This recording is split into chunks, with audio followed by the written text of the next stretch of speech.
tranquilamente. ¿Estamos, Fer? No. Bueno, en primer lugar, hola a todos y todas. Vamos a dar comienzo formal a esta 12 edición de la Jornada de Sociología de la Universidad Nacional de La Plata, siguiendo con una tradición que se remonta al año 2000, cuando realizamos las primeras en ese viejo y emblemático edificio de la calle 48. Antes de pasarle la palabra a Ana Julia, que es nuestra decana, quisiera señalar solo dos cositas breves.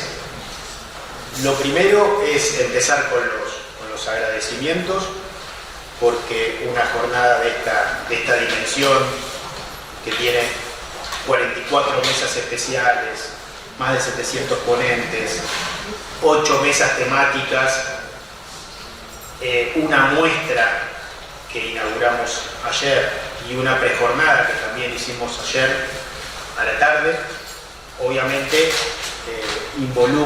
supone el trabajo de muchísima gente que está detrás. Así que, en primer lugar, agradecer al comité organizador de las jornadas, conformado por graduados, por estudiantes y por profesores, con los cuales comenzamos a reunirnos en el mes de marzo, cuando teníamos un contexto, bueno, no ha cambiado mucho, tal vez, de muchísima incertidumbre respecto de cómo íbamos a llegar institucionalmente a este fin de año. Así que bueno, quiero destacar sobre todo el involucramiento de cada uno de los miembros del comité organizador y el trabajo colaborativo que se fue gestando, fundamental para las decisiones que fuimos tomando que terminaron de dar forma a estas jornadas, que incluyen definiciones de todo tipo, ¿no? Académicas, logísticas, comunicacionales, administrativas, etc. Sería largo nombrar a todos, es un comité bastante nutrido, pero bueno, lo vamos a evitar, pero va mi profundo agradecimiento a todo el comité organizador. En segundo lugar, agradecer a las autoridades de la facultad, que siempre sostienen, que siempre acompañan, que siempre resuelven problemas, ¿sí? A Luciana, que no la veo por acá, que siempre está para solucionar cuestiones administrativas y financieras, a Mónica y Lili Barbie de la Secretaría Administrativa, a Fito y Joaquín y a todo el equipo de comunicación, a Blas y toda la gente del área de audiovisuales, a la directora de la biblioteca, Mariana Piccinini, a Miguel Kippermit y a Tamara Rutinelli de la biblioteca, con los que montamos la muestra de este fondo documental que inauguramos ayer, de un archivo de Horacio Pereira, que fue un profesor titular durante muchísimos años de la Cátedra de Sociología General, durante los 60 y la primera parte de los 70. Así que bueno, también los agradecimientos institucionales correspondientes. Y por último, y no menos importante, agradecer enormemente al equipo de gestión del departamento, a Ornella, a Santiago, a Pamela, a Agustina, que para mí, ya lo dije más de una vez, es un verdadero lujo compartir el trabajo cotidiano con ellos, personas que son sumamente generosas, inteligentes, excelentes compañeros, siempre comprometidos y siempre de alguna manera dispuestos a hacer que las cosas funcionen. Así que bueno, eso es el capítulo de los agradecimientos, que siempre son parte del ritual, ¿no?, de la apertura de una jornada. Y la segunda cuestión que quería mencionar es algo que tiene que ver tal vez un poco más con la cocina del comité organizador, que tiene que ver con cómo pensamos el título de la jornada, porque nos llevó bastantes reuniones y varios intercambios llegar a una formulación que de alguna manera nos compensa a todos. Y bueno, esta coyuntura que nos toca vivir, que es sumamente pródiga en acontecimientos y situaciones que rozan directamente lo bizarro, bueno, creo que eso justamente es lo que impidió, nos complicó de alguna manera definir un eje de las jornadas en un comienzo.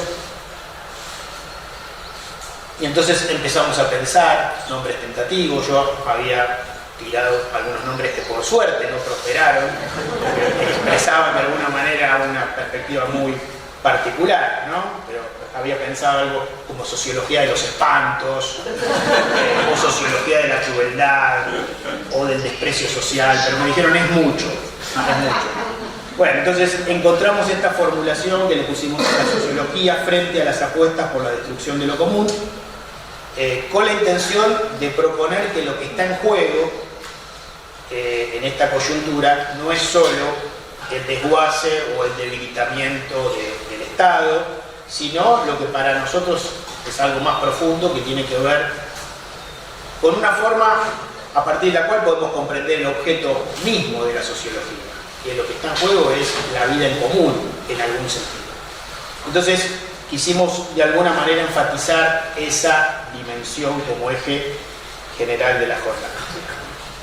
Que me parece que el título remite a una posición clara, a un posicionamiento bastante contundente, pero la idea obviamente no es quedarse solo en una posición denuncialista, sino que es tratar de ver cómo se puede articular esa denuncia con el bagaje conceptual, el bagaje metodológico de la disciplina, para abrir a la posibilidad de generar nuevas preguntas, a generar algún tipo de reflexión sociológica que incorpore necesariamente los matices, que incorpore la complejidad y las diferentes aristas del proceso social que está en curso.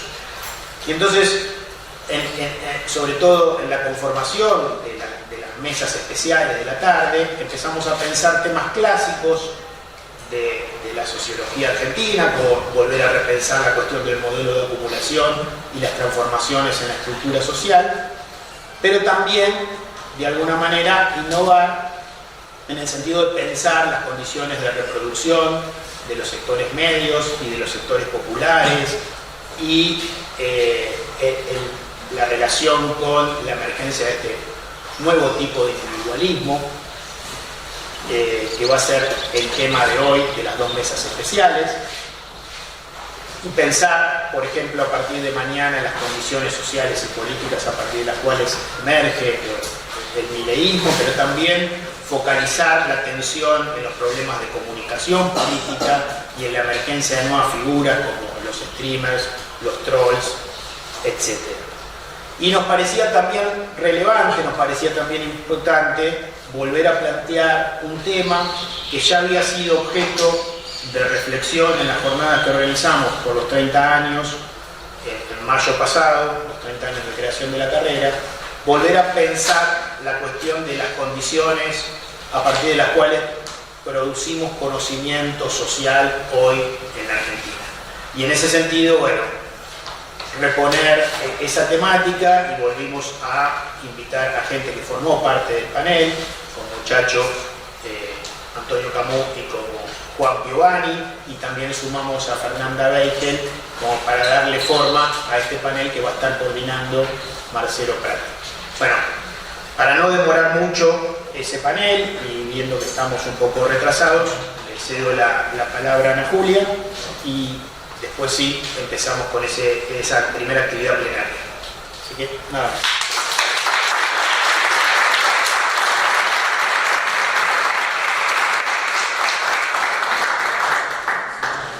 Bueno, hola a todas, a todos, ¿cómo están? Nada, un placer, como siempre, estar acá. Gracias, Mauricio, por la invitación a abrir formalmente estas 12, ¿no? Esta 12. Versión 12 de esta jornada, ya un clásico cada 2 años en nuestra facultad. De hecho, cuando venía esta mañana, lo primero que pensé es qué lindo día nos tocó hoy, porque me acordé del calor de las últimas jornadas, que fueron 3 días infernales. Bueno, dentro de las cosas... Es un hermoso día beberiano o marxista. Bueno, ponele, digo, como Es un hermoso día para estar en este hermoso predio también, celebrando este encuentro, porque una jornada, digamos, yo creo que tengo dos motivos para celebrar particularmente estas jornadas, y esto lo digo en todas las jornadas, que han sido muchísimas este año, porque es celebrar un espacio de encuentro, de conversación, de discusión, de camaradería, y en el caso particular de las jornadas de sociología, porque es la última de este año. Ya se está terminando el año. Estamos, hoy 4, ¿no?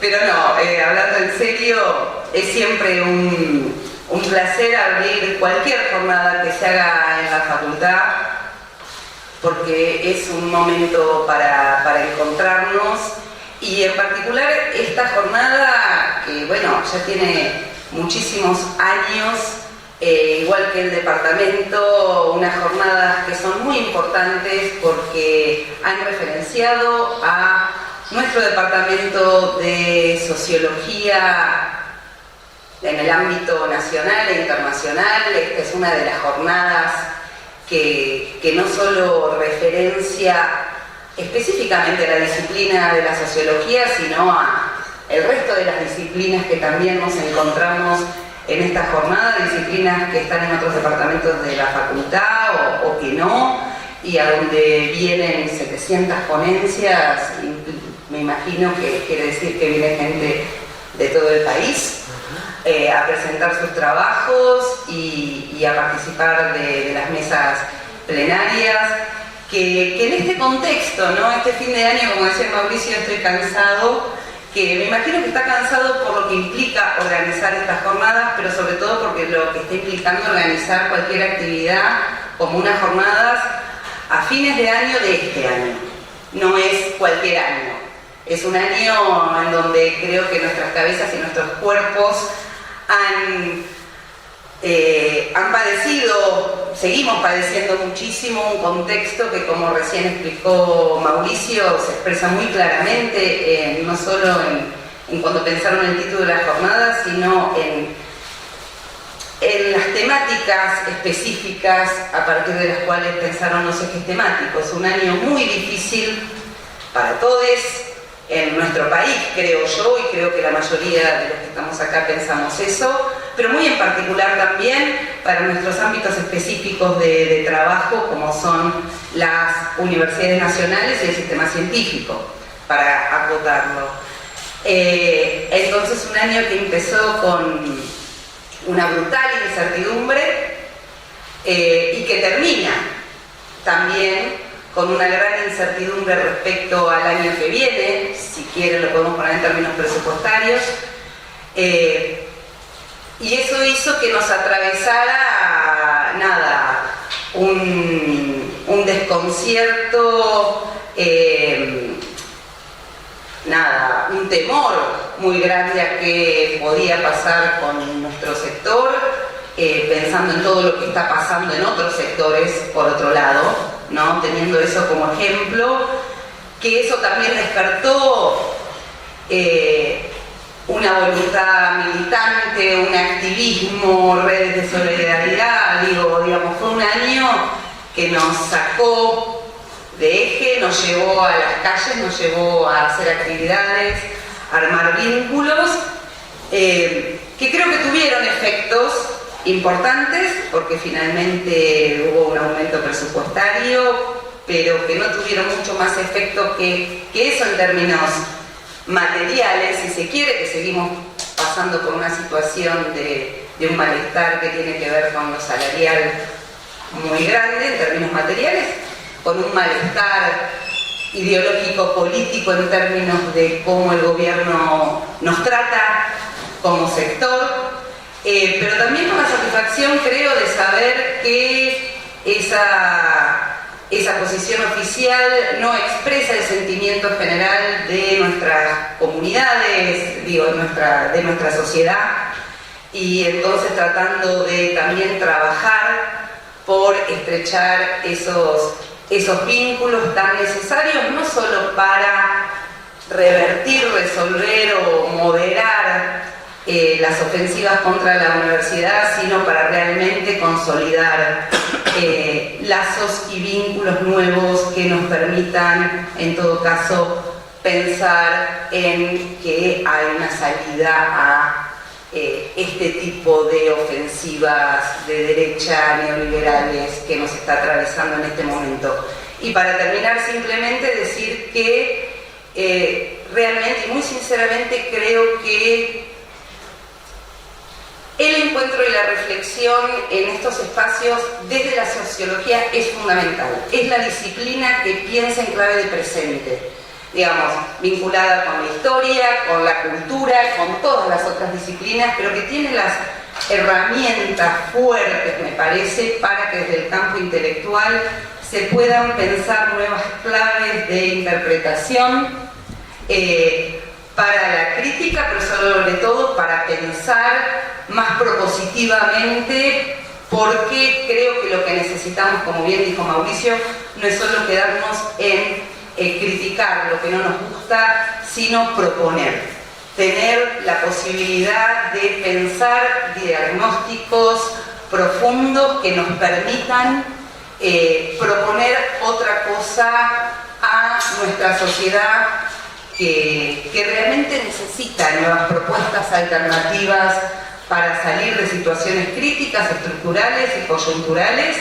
y que en eso, digamos, la sociología creo que es la referencia que los que no somos de sociología buscamos todo el tiempo para poder leer lo que nos está pasando y tener elementos para discutir desde lo coyuntural, desde la política más formal, hasta la posibilidad de pensar, no sé, qué movimiento social hay que organizar para salir desde abajo, ¿no? Constituyendo nuevos consensos mayoritarios para pensar otro modelo de sociedad. Así que nada, me parece que es importantísimo este momento de encuentro, de reflexión, que tiene espacios muy interesantes sobre donde se van a discutir estas cosas. Y bueno, y como terminó Mauricio, también agradecer a todos los de los equipos organizadores de las jornadas departamental, de la facultad, que aportan a que esto sea posible y nada, y realmente decir que la vitalidad de la que nos nutrimos los que estamos en posiciones también a veces muy difíciles en estos momentos, pero que ver que acá funciona la comunidad de la facultad, funcionan las comunidades disciplinares que se encuentran, que disfrutan de esos encuentros, que arman redes a partir de eso, realmente me parece que es lo que nos da fuerza para seguir peleándola en todo lo que nos queda por pelearla y a su vez sentirnos absolutamente alegres de poder estar en estos espacios y compartir con amigos, con colegas, estos momentos tan lindos. Así que les agradezco muchísimo a ustedes por seguir teniendo energía para construir estos espacios que son tan importantes para la universidad pública. Muchísimas gracias.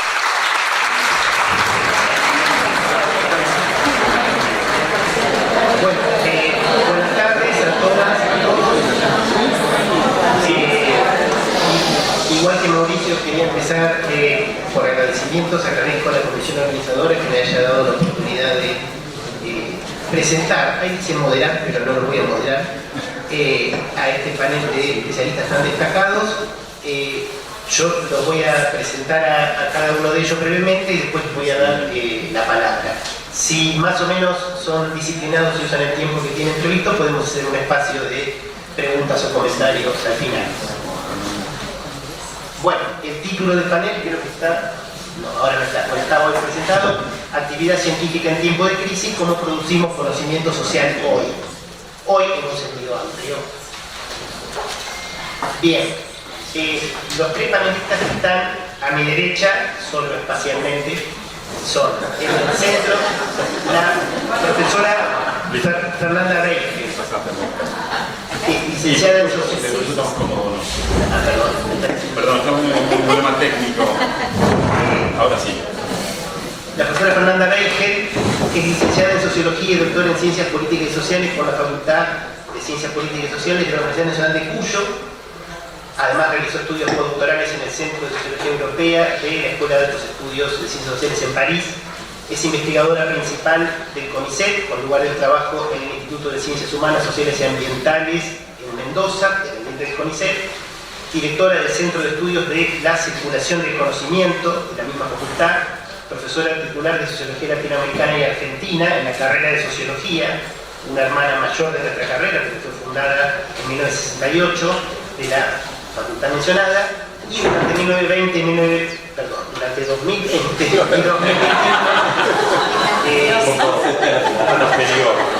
son todos más jóvenes que yo y yo no estaba en 1920. Durante 2020 y 2021 fue presidenta del Comité Consultivo de Ciencia Abierta de la UNESCO y asesora experta del Foro Latinoamericano de Evaluación de la Investigación, conocido como FOLEC, dependiente de Claxo. Ha publicado numerosos trabajos sobre sociología latinoamericana, teoría de la dependencia, sociología de la ciencia, dependencia académica, circuitos segmentados de publicación y culturas evaluativas, entre otros temas, y solo voy a mencionar muy brevemente 4 libros. Todos tienen mucho más que 4 libros, pero yo me tomé el atrevimiento de elegir arbitrariamente 4. El primero, Las ciencias sociales en la Argentina contemporánea, muy pertinente para el título del panel, en el que tanto Fernanda como Juan Piovani, que está a mi derecha, que voy a presentar luego, y el profesor Denis Barangé de la Universidad Nacional de Misiones son los coordinadores. Es un libro editado en 2023 y es de acceso libre para quienes lo quieran consultar. Otro libro que me pareció muy importante, está en inglés, lo voy a decir en castellano, Textos claves para la sociología latinoamericana, editado en el 2019, es una antología comentada de lo más destacado de la sociología latinoamericana, con breves estudios preliminares de muchos especialistas, entre ellos Gabriel Kessler, María Vampa y otros. Un tercer libro, que me resulta especialmente grato, pero por eso lo incluyo en la lista, Culturas Evaluativas, Impactos y Dilemas del Programa de Incentivos a Docentes e Investigadores en Argentina, en 1993-2018, que coordina Fernanda junto con Fabiana Beckerman, una profesora de la Universidad de Cuyo, editado por Claxo y el Instituto de Estudios y Capacitación de CONADU. Y un cuarto libro de contenido más histórico, Autonomía y Dependencia Académica, Universidad de Investigación Científica, Chile y Argentina, 1950-1980, del cual es directora, editado por Biblos en 2010. Bueno, los voy a presentar a los 3 puntos, pero prometo que voy a ir muy rápido. Así después los dejo con cosas de contenido de ellos. Ahora voy a presentar a quien está en el medio de los 3 panelistas, Antonio Camus. No se me tiene que escapar el sobrenombre. Antonio es profesor de Filosofía y licenciado en Sociología por nuestra facultad, maestro en Ciencias Sociales con orientación en Políticas Públicas por Flaxo México y doctor en Ciencias Sociales con especialización en Ciencia Política por Flaxo México en asociación con la Georgetown University de Washington, D.C. Es docente investigador categoría 1 en el programa de incentivos de la SPU, con lugar de trabajo en el Instituto de Investigaciones en Humanidades y Ciencias Sociales de esta facultad, profesor titular de Teoría Social Contemporánea A y de Sociología del Estado y las Políticas Públicas en el Departamento de Sociología que organiza esta jornada, profesor de posgrado en la Universidad de San Andrés y ha sido director del Departamento de Sociología de la facultad nuestra y vicedirector del Instituto de Investigación de Humanidades y Ciencias Sociales, también de nuestra facultad, en dependencia Universidad CONICET. Ha publicado numerosos trabajos también sobre teoría social contemporánea, gobernabilidad y democracia, Estado y políticas públicas, evaluación y política universitaria, jóvenes y estudiantes universitarios, entre otros temas. Menciono también solo 4 libros. El primero, que es del año 2024, Gran La Plata, heterogeneidad social, conflictos sociopolíticos y políticas públicas en territorio bonaerense, coordinado con la profesora Gloria Chicote, profesora de nuestra facultad, que también es de acceso libre, editado por Claxo, que es resultado de un proyecto de unidades ejecutoras que llevó adelante el CONICET y que nuestra facultad, nuestro instituto, ganó uno de esos proyectos. Segundo libro, Cuestiones de Teoría Social Contemporánea, del cual es coordinador, editado por la editorial de la Universidad de La Plata en 2022. más de 1200 páginas para quienes quieran leer, sobre todo si quieren aprobar derecho de contemporaneidad. El tercero, debates teóricos y metodológicos actuales sobre las políticas públicas, co-coordinado con María Laura Palani, profesora de nuestra facultad, coeditado por la facultad y la Comisión de Investigación Científica de la Provincia de Buenos Aires en 2017, y evaluando la evaluación, políticas públicas políticas universitarias, instituciones y actores en Argentina y América Latina, en la cual Antonio es co-coordinador junto con un destacado especialista, Pedro Croch, en educación superior, en sociología de la educación superior, que fue profesor de nuestra facultad, fallecido en nuestra carrera, fallecido en 2009. Y por último, Juan Giovanni, que está inmediatamente al lado mío, es licenciado en Ciencias Políticas y Relaciones Internacionales por la UCAL, magíster en Métodos de Investigación Social Avanzados y Estadística por el Departamento de Sociología de City University de Londres, doctor en Metodología de las Ciencias Sociales y Políticas por la Facultad de Sociología de la Universidad de La Sapienza en Roma. Es, al igual que Fernández, investigador principal del CONICET, con lugar de trabajo en el instituto que ya he nombrado, el IBIX, para quienes lo conocen, profesor titular de Metodología de la Investigación Social 2 en la carrera de Sociología de nuestra facultad, director de la Revista Latinoamericana de Metodología de las Ciencias Sociales, director por Argentina del Doctorado Binacional en Estudios Sociales Interdisciplinarios de Europa y América Latina, en convenio entre nuestra universidad y la Universidad de Rostock, Alemania, y ha sido coordinador del programa de investigación sobre la sociedad argentina contemporánea, conocido como PISA. Ha publicado numerosos trabajos sobre métodos y técnicas de investigación social, cuantitativos y cualitativos, historia de la metodología, ciencias sociales en la Argentina contemporánea, estructura social argentina, entre otros temas. Bueno, el primero de los libros ya lo mencioné, que es el que co-coordinan con Fernanda y Denise Barallé, que mencioné que está, no sé si lo mencioné, lo agrego, que está en acceso libre. Un segundo libro, La Argentina en el siglo XXI, cómo somos, vivimos y convivimos en una sociedad desigual, encuesta nacional sobre la estructura social, co-coordinado por Juan y Agustín Salvia, editado en el siglo XXI 2018. Son estudios realizados en el marco del PISA, que Juan coordinó, condenados a la reflexividad, apuntes para repensar el proceso de investigación social, co-coordinado con Leticia Monisterra, profesora de nuestra facultad, de nuestra carrera, editado por Biblos y Claxon en 2018, y finalmente Metodología de las Ciencias Sociales, co-coordinado con Alberto Marradi y Nelly Dargenti, editado por MC en 2007 y reeditado en una edición corregida y aumentada por Siglo XXI en 2018. Es un texto de metodología que seguramente muchas y muchos de los que están acá conocen, que es multiusado y multicitado en carreras de grado y posgrado de las ciencias sociales. Bueno, perdón por lo extenso de la presentación, la culpa es de ellos tres, así que les paso la palabra ahora a Fernanda. Qué suerte. Es que le he pedido a él poder mirar el power para no estar todo el tiempo así, pero digo, ¿quién lo va a pasar? Gracias señor. Agradezco muchísimo realmente esta invitación, venir a La Plata, que me encanta, pero aparte ver a gente tan querida que tengo de esta universidad y desde hace tanto tiempo. Y les quería comentar que he pensado, como en otras jornadas de sociología a las que me han invitado a hablar para estudiantes. Así que colegas, sepan disculpar mi orientación, pero he pensado más en ustedes, en explicarles de qué manera, ante la propuesta que me hicieron aquí los colegas y Mauricio, de hablar de las asimetrías de la circulación del conocimiento, cómo lo encaré como socióloga de cuño bourdiano, con una formación en la metodología de Pierre Bourdieu y siempre con una lectura muy crítica, articulada al pensamiento latinoamericano y en nuestras tradiciones. Y bueno, y cómo hemos hecho, no solamente yo, sino el equipo que tenemos y el Centro de Estudios de la Circulación del Conocimiento para encarar esto, ¿no? Entonces, sí podemos ver. Primero quería pasar un pequeño aviso, y es que después de mucho tiempo de trabajar con muchas investigadoras e investigadores del país que somos lectores de Bourdieu, críticos de Bourdieu y mayormente aplicamos distintos conceptos de esa teoría de manera articulada con otras y con distintos enfoques, por primera vez a raíz, y en un año como este, no sé si es casualidad o si es quizás por eso, ¿no? A raíz de la aparición muy reciente, ustedes lo pueden ver acá, de newsletter o el boletín de Pierre Bourdieu, el primer número que se está por publicar ahora, de un boletín de divulgación masiva en el que estoy involucrada y que tiene que ver con una publicación de la Fundación Bourdieu, porque también se dan a conocer todo el archivo de fotos.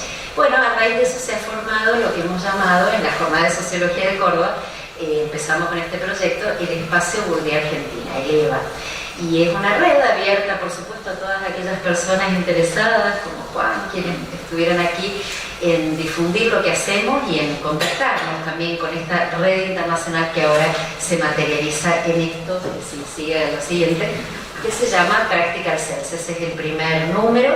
La decisión de estos franceses no ha sido fácil, en inglés, en contra de mi voluntad, porque si era en inglés yo proponía que fuera multilingüe, ¿no? Entonces también francés, español, pero por ahora es en inglés y el primer número está al salir. ¿Sí puede pasar al siguiente? Entonces, para no pasar en el tiempo, les decía que el desafío que me planteó Mauricio fue, bueno, explicar un poco cómo trabajamos en un equipo como el nuestro, con un equipo grande desde hace mucho tiempo. Habrán visto por alguno de los libros que mencionó ahí Marcelo, en una historia larga ya de trabajos incluso comparativos sobre la producción de conocimiento en distintos países. Hemos trabajado mucho sobre Chile, sobre Brasil, sobre Argentina, ahora incorporamos Uruguay. Y lo que hemos propuesto en torno a esa lectura crítica también de Bourdieu es lo que llamamos una convergencia entre bibliometría y prosopografía. Por ahí para ustedes la bibliometría es algo más comúnmente escuchado porque cada vez se usa más, es una disciplina que profesionalizó al antiguo bibliotecario formado en bibliotecología, que actualmente por supuesto sigue habiendo perfiles antiguamente llamados bibliotecarios, pero mayormente están ligados a la necesidad de organizar los datos de las publicaciones, organizar la bibliografía y sobre todo manejar grandes bases de datos donde esta bibliografía circula. Ahora, eso que ustedes por ahí han escuchado un poquito más, nosotros lo veníamos hace mucho tiempo interesadas por la producción científica en términos de publicaciones, pero mirando las trayectorias de las personas, o sea, investigadores que en un determinado país, en este caso comparativamente, ¿no?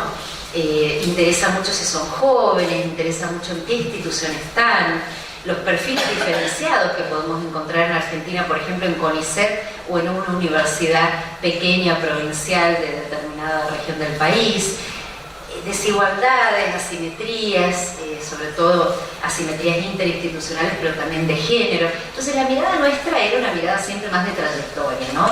Y con estadística, que es en realidad el tipo de trabajo con datos que nosotros hacemos.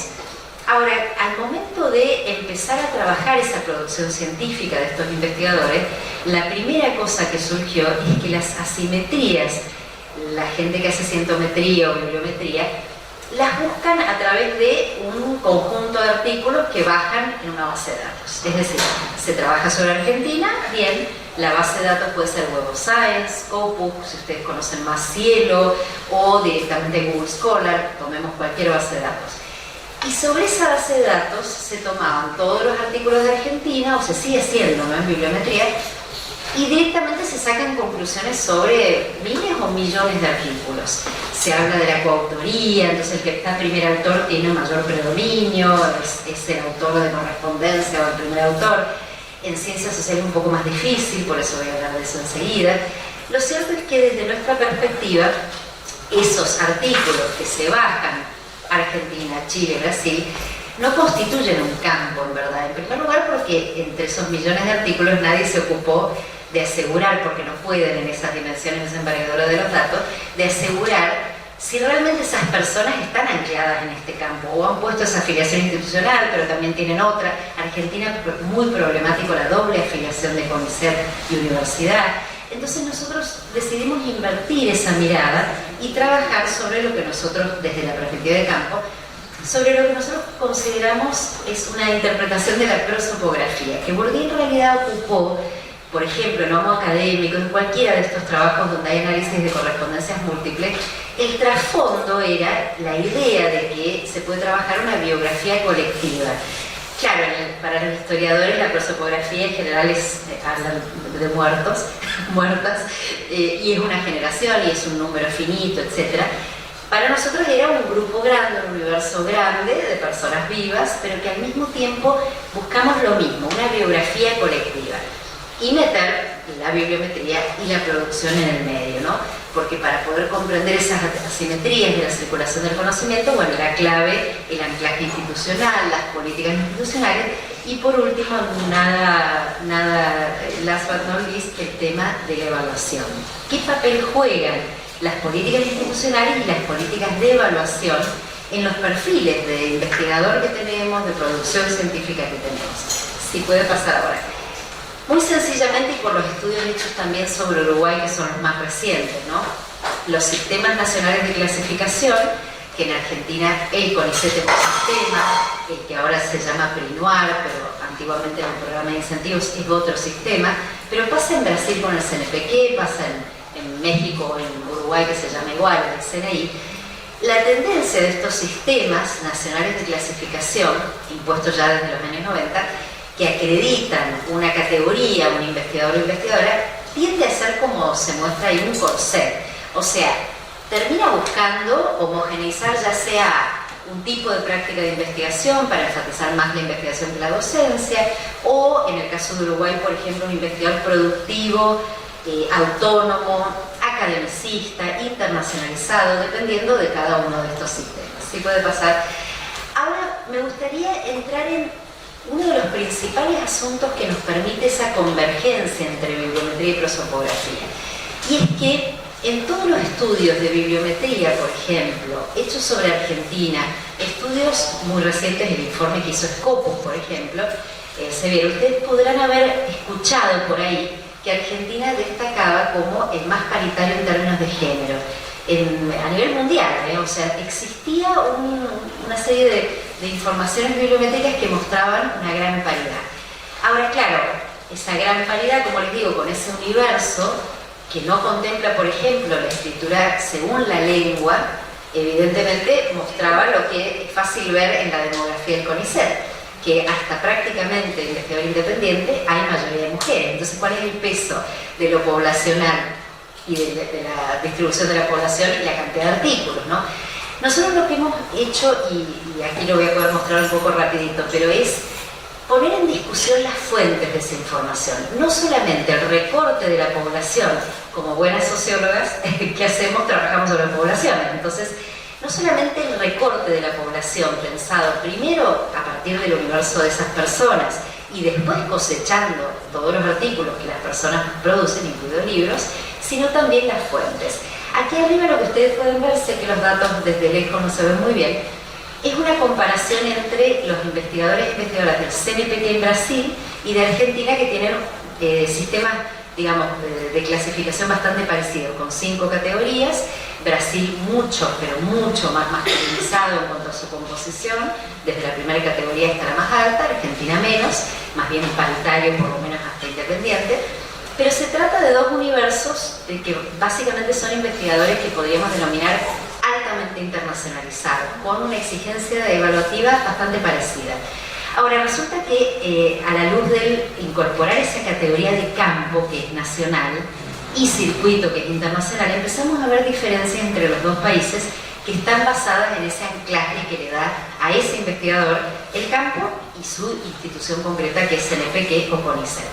En estos dos conjuntos lo que queremos mostrar es que al cambiar la perspectiva de las fuentes, si ustedes observan que el fondo es un fondo rosadito, ¿no es cierto?, con 464.000 publicaciones y 81.000 en el caso de Argentina, la fuente que hemos tomado son los sistemas curriculares, o sea, lo que todas y todos subimos en el CIGEVA o en LATES, y es nuestra producción completa, en lugar de exclusivamente lo que está en Scopus o Web of Science, que claramente es un circuito de corriente principal, donde se publica mayormente en inglés, donde se sacan muchas conclusiones, pero con un universo de publicaciones bastante restringido.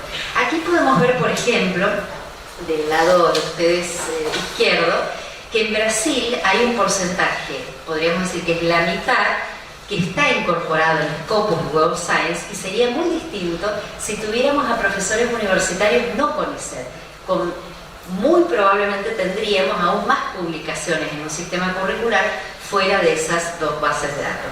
En Argentina pasa prácticamente lo mismo, un poco más, 61% y 63%, y aquí están todas las disciplinas, duras, blandas, están todas. Un detalle que es interesante y que también influye en la circulación del conocimiento es que en Brasil, con toda esa cantidad de 464.000, este es un recorte de 2013 a 2020, son solo 7 años de producción, ¿no? En realidad el porcentaje de esos artículos del sistema curricular, no de Web of Science, sino del total, que tiene identificadores permanentes es bastante bajo en sociales y humanas, por ejemplo. Fíjense, si les comparo ciencias sociales y humanas, en Brasil el 45% solamente tiene DOI y el 46% en Argentina. ¿Qué es el DOI? Es un identificador que es el Digital Object Identifier, que cualquier bibliotecaria sabe que define completamente la posibilidad de que sea cosechado por distintas agregadoras o bases de datos, o sea que su visibilidad es mucho mayor, y también es prácticamente lo que limita encontrar esta producción que nosotros vamos subiendo cuando los tratamos de cosechar en bases de datos, inclusive Google Scholar, inclusive OpenAlex, que es una más nueva, ¿no? O sea que la limitación en cuanto y que es una limitación que tiene que ver con las desigualdades de infraestructura digital, se convierte en algo muy importante. Acá voy a mencionar muy rápidamente una diferencia entre Brasil y Argentina que pesa en varios aspectos, pero que define dinámicas distintas de campo. En Argentina, y ciencias sociales y humanas, pero esto ocurre con Brasil en todas las disciplinas, pero en ciencias sociales y humanas, si se concentran en la penúltima fila, ¿no? Argentina tiene publicaciones de un autor la mitad, el 51,2%. En Brasil, el 23%. O sea que la gran mayoría de los textos y artículos que publica el investigador de Brasil es en coautoría. En Argentina es de autoría única, al menos la mitad, un poco más. La posición de los autores lo voy a pasar por una cuestión de tiempo, pero me gustaría también mencionar, si comparamos, acá están todas las áreas disciplinares, también hay una muy grande en la publicación nacional. El CONICET de Argentina ha hecho un esfuerzo muy grande por internacionalizar, y la perspectiva de ese investigador o investigadora internacionalizada atraviesa todas las áreas científicas, no solamente a las ciencias duras, también a las sociales y humanas, donde la gran ventaja del CONICET frente a otros organismos de este tipo en América Latina es que al tener una resolución que apunta, se llama la 2249 en el CONICET, a promover también la publicación latinoamericana, a valorizar sistemas de indexación como Scopus, como Cielo, como Latindex o DOA, bueno, ha permitido que investigadores de ciencias sociales y humanas del CONICET tengan una orientación latinoamericana en sus publicaciones, pero poco en Argentina. Brasil, pueden ver que mayormente, si ustedes miran el lado izquierdo, Celestito, mayormente en todas las disciplinas tiene importantes, vamos avanzando, el DOI no lo vimos, seguimos, lo pasé y al siguiente, me olvidé de usted, perdónenme, seguimos ahora al siguiente también. Claro, hablaba sin nada atrás, perdón. Aquí les decía entonces que otra gran diferencia entonces es la publicación nacional. En Brasil publican más en coautoría y en Brasil publican más en Brasil, ¿sí? Ahora vamos a avanzar a lo siguiente. Lo que no cambia es que en ambos grupos, y eso lo vamos a ver ahora en ciencias sociales y humanas, porque ahora estoy concentrada en los datos solo de las disciplinas nuestras de ciencias sociales y humanas, el porcentaje de publicación en inglés es muy parecido.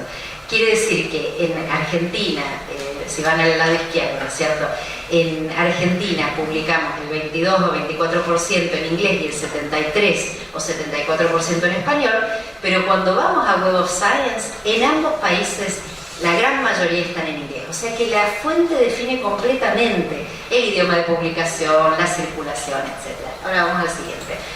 Bueno, me quedan 7 minutos. En estos 7 minutos voy a tratar de contarles cómo en la investigación más reciente volvimos sobre esta convergencia entre prosopografía y bibliometría, pero para analizar más el impacto de la evaluación a fondo en ciencias sociales y humanas. Este es un trabajo en conjunto con Denis Farangé de Misiones, es un trabajo que estamos por publicar en coautoría y venimos trabajando hace muchos años, es como una saga que está puesta ahí a la izquierda de distintos artículos. Lo que hemos hecho ahora es trabajar 2.355 artículos de ese universo que antes les mostré, solo de ciencias sociales y humanas, y comparar también la presencia en Google Scholar, a ver si Google Scholar tiene un poco más de producción de las ciencias sociales del CONICET. Bueno, aquí vamos a ver de nuevo la masa de artículos que pudimos cosechar de Sigeva Repositorio, y fíjense que hay una diferencia, es la parte verde, no estamos adelante.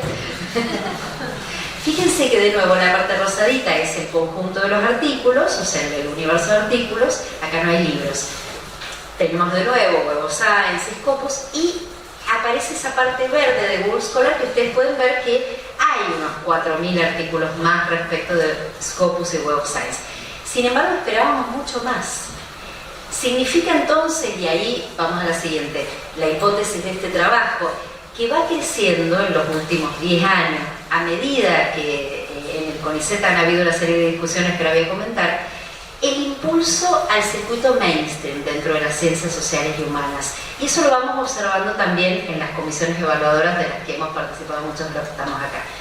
Para que ustedes vean cómo avanza, entre 2013 y 2019, no tomé 2020 porque está muy cerca de cuando los investigadores informan, van subiendo su información, y la información que teníamos era muy pequeña como para comparar, pero de 2013 a 2019 vemos que, por ejemplo, el porcentaje de artículos de Web of Science ha subido muchísimo, Scopus también. Seguimos a la siguiente.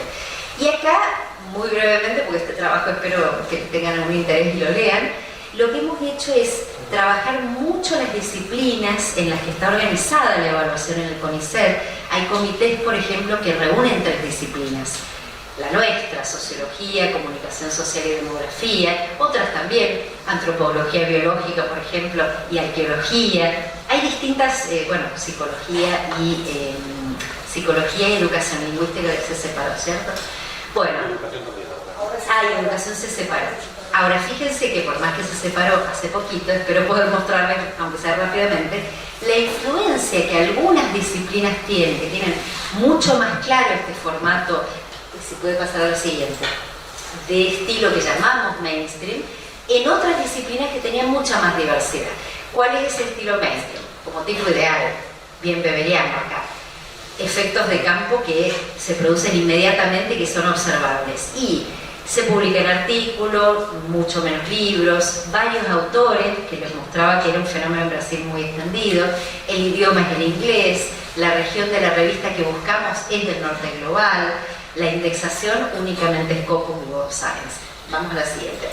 Este trabajo se basa en todos los memorándums que cada comisión evaluadora desarrolla a lo largo de las convocatorias generales de los últimos 10 años. Acá estamos viendo la de convocatoria general 2022, trámite hecho por trámite de solicitud a distancia, y formalmente hemos recibido todo este material del CONICET, y empezamos a observar que en los criterios, en los últimos 5 años, la convocatoria general de 2022 es bien significativa, las comisiones en la propia discusión legítima de la relación entre calidad y cantidad, porque es lógico, en la evaluación del CONICET empezó a primar mucho la cantidad.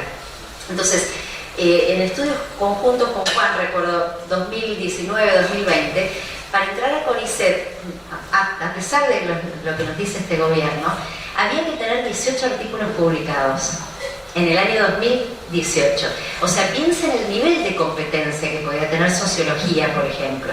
Entonces, a medida que pasa el tiempo, también el propio CONICET en una reflexión, y en las propias comisiones donde somos nosotros los que discutimos los criterios, empieza a preocupar esto, y obviamente empieza a primar la idea de calidad. El problema es que en algunas de estas comisiones, para primar la calidad, ha primado la idea de que hay que publicar en el mainstream. Una discusión que nos tenemos que dar, ¿no? Pero que al mismo tiempo, nuevamente, confrontando el sencillo y tremendo ataque que estamos sufriendo, es por el contrario una discusión que por lo menos hace 5 años viene planteando que hay que diferenciar lo que en el CONICET ha sido llamado el Grupo 1. El Grupo 1 eran revistas con más alta indexación, con mejor indexación. Y gracias a esa resolución que comenté, incluía, por ejemplo, a Cielo, que es un indexador latinoamericano, incluía a Latindex Catálogo también. Resulta que ahora, y sí, acá es muy chiquito, pero empezamos, es solamente algunas evidencias para mostrarles, empezamos a ver, por ejemplo, comisiones donde se habla del grupo 0. Extrañamente, porque numéricamente no es muy comprensible, pero sería, no es el 1, es el más alto, pero 0.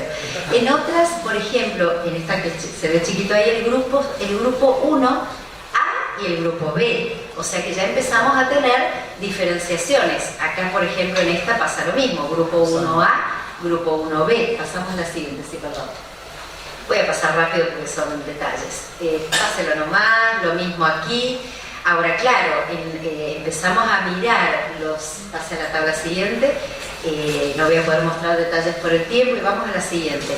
Pero en cuanto a lo que esto significa también en las asimetrías cada vez mayores a nivel de género, la problemática que yo les decía que a nivel de los informes parecía bastante paritaria en Argentina de publicación, resulta que cuando nosotros trabajamos con la lengua, ahí sí las asimetrías de género se ensanchan, la brecha se ensancha mucho más en contra de las mujeres. Y esto tiene que ver mucho también con el capital social, no tanto el académico, pero sí con el capital social. Ahora vamos al final. Esta última tabla no la voy a poder explicar y tampoco tiene mucho sentido porque solo mirándola un ratito se puede comprender, pero le pusimos los colores a propósito para que vean que las comisiones que tenían el mismo color, que estaban fusionadas o siguen fusionadas, es bastante llamativo cómo han ido encorsetando, como aquel corset que mostré, hacia este camino de ir privilegiando, valorizando cada vez más este estilo mainstream. Y para terminar, ahora sí me pone la última, solo quería mostrar este análisis que venimos haciendo de tanto la bibliometría, la prosopografía como la evaluación, para plantear que, en primer lugar, es bueno que entre investigadores sepamos que publicar en inglés no nos garantiza mayor circulación. Eso ya está bastante demostrado, por una parte. Y en segundo lugar, que el hecho de que nosotros tengamos una supuesta indexación de una revista que es valorada a nivel internacional por el factor de impacto, no significa que esas revistas tengan mayor calidad necesariamente. ¿Y a qué me refiero con esto? Que con el aumento de las revistas predatorias, la comercialización en el mundo editorial, donde están apareciendo listas de revistas predatorias es precisamente en los megajournals, las listas que aparecieron en MDPI, que prácticamente está prohibido ahora publicar, y la mayoría de los biólogos biomédicos estaban publicando en esas revistas. En Web of Science y Scopus se han creado 82, 83 revistas españolas no hace mucho. Quiere decir que hoy está eso trastabillando, cada vez más está en crisis eso que se llama el circuito mainstream y el uso que se ha hecho y el abuso de esos indicadores de impacto. Entonces, creo que el circuito latinoamericano era y es un excelente ejemplo de revistas académicas de calidad ancladas en universidades que tienen una circulación internacional, porque también circular regionalmente es internacionalizar, ¿no es cierto? Y entonces, nosotros en CONICET, que teníamos y tenemos esa ventaja, ese instrumento que nos permitía, comparado con México, comparado con Brasil incluso, que nos permite favorecer esa diversidad. Bueno, ¿por qué la Tindex en los últimos años se ha convertido en una suerte de síntoma de baja calidad de las revistas? Me parece que lo tenemos que discutir y es eso lo que les propongo. Y también creo que en esa crisis de legitimidad del circuito mainstream es el momento que el circuito latinoamericano encuentre las mejores formas de aumentar su circulación internacional. Si tuviera más tiempo les diría por dónde creo que podríamos hacerlo, pero corto acá por respeto a los colegas. Muchas gracias.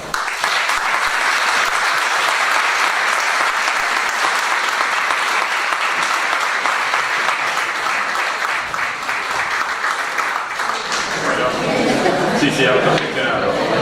Hola, hola. Gracias. Hola a todos. Muchas gracias. Gracias por la invitación. Suscribo plenamente las reflexiones y los agradecimientos que hicieron antes en la mesa Mauricio y Ana Julia. Solamente que yo le agrego el agradecimiento personal a Mauricio, porque para las personas que están de metanivel, digamos, es un agradecimiento al agradecedor, digamos, y a todos los que han venido laburando y que seguirán laburando intensamente durante estos 3 días y a los que están apoyando todas estas jornadas. Y bueno, un gusto compartir con amigos y colegas este espacio. Voy a retomar algo que decía Fernanda en un punto, pero me voy a alejar mucho, porque sí voy a retomar este diálogo con los estudiantes, digamos. Entonces voy a hablar mucho para estudiantes, y bueno, y espero que me sigan, o podemos seguir hablando también con los colegas. Solo que yo me voy a desplazar totalmente respecto de la escala, me voy a ir a lo local, me voy a meter en la entrecasa directamente, me voy a centrar en nuestra carrera de sociología y en particular en la relación entre producción de conocimiento, bueno, transmisión y sobre todo aplicación de conocimiento. O sea que voy a seguir el camino de Fernanda, pero más arriba abajo, digamos, ¿no? Como diríamos. Y voy a tomar una palabra que me viene bárbaro para justificar un poco el título. Por supuesto que no tiene nada que ver con lo que pensó en su momento, pero Mauricio habló que vivimos tiempos bizarros y que él había pensado algún título bizarro para estas jornadas. La diferencia entre él y yo es que a él lo pararon, digamos, o una voz interior lo detuvo a tiempo, y a mí no me detuvo nadie, digamos. Entonces, yo quiero hablar de Karate Kid, del señor Spock, de la Mujer Maravilla y de la producción de conocimiento orientado a las políticas públicas. Vivimos tiempos bizarros. Ayer el presidente de la Nación dijo que odiaba al Estado. Es un reciente reportaje de The Economist. Odiaba al Estado. Uno podría decir, bueno, nosotros estamos en la vereda opuesta. No, porque no amamos el Estado, al menos yo, digamos, ¿no? Nosotros nos desplazamos a hacer otro tipo de preguntas. Desde hace ya varios años, con un equipo de investigación, en el que están, entre otros, Laura Pagani, Nerea Charino, Carlos de Agustín, etc. Los nombro nada más poco porque no los quiero responsabilizar de lo que van a ver ustedes ahora, pero venimos estudiando los problemas, los desafíos del trabajo en el Estado, entre otras líneas. Y en particular seguimos una línea, que es la línea de la inserción laboral de nuestros graduados en el Estado, en particular en el Estado provincial. Y hay una pregunta clave, en realidad una pregunta que tiene dos caras, una pregunta de ida y vuelta, es ¿qué tipo de competencias, qué tipo de saberes, qué tipo de habilidades adquiridas en la carrera te han sido más útiles para laburar en el Estado provincial? Y a la inversa, que nos digan, porque eso es lo que cierra el circuito de reflexión interna y también de mejora de nuestra carrera, qué competencias, qué habilidades, qué saberes te han pedido, te han exigido y la carrera no te lo ha dado todavía, o por lo menos no se lo ha dado a esa generación, etcétera, etcétera.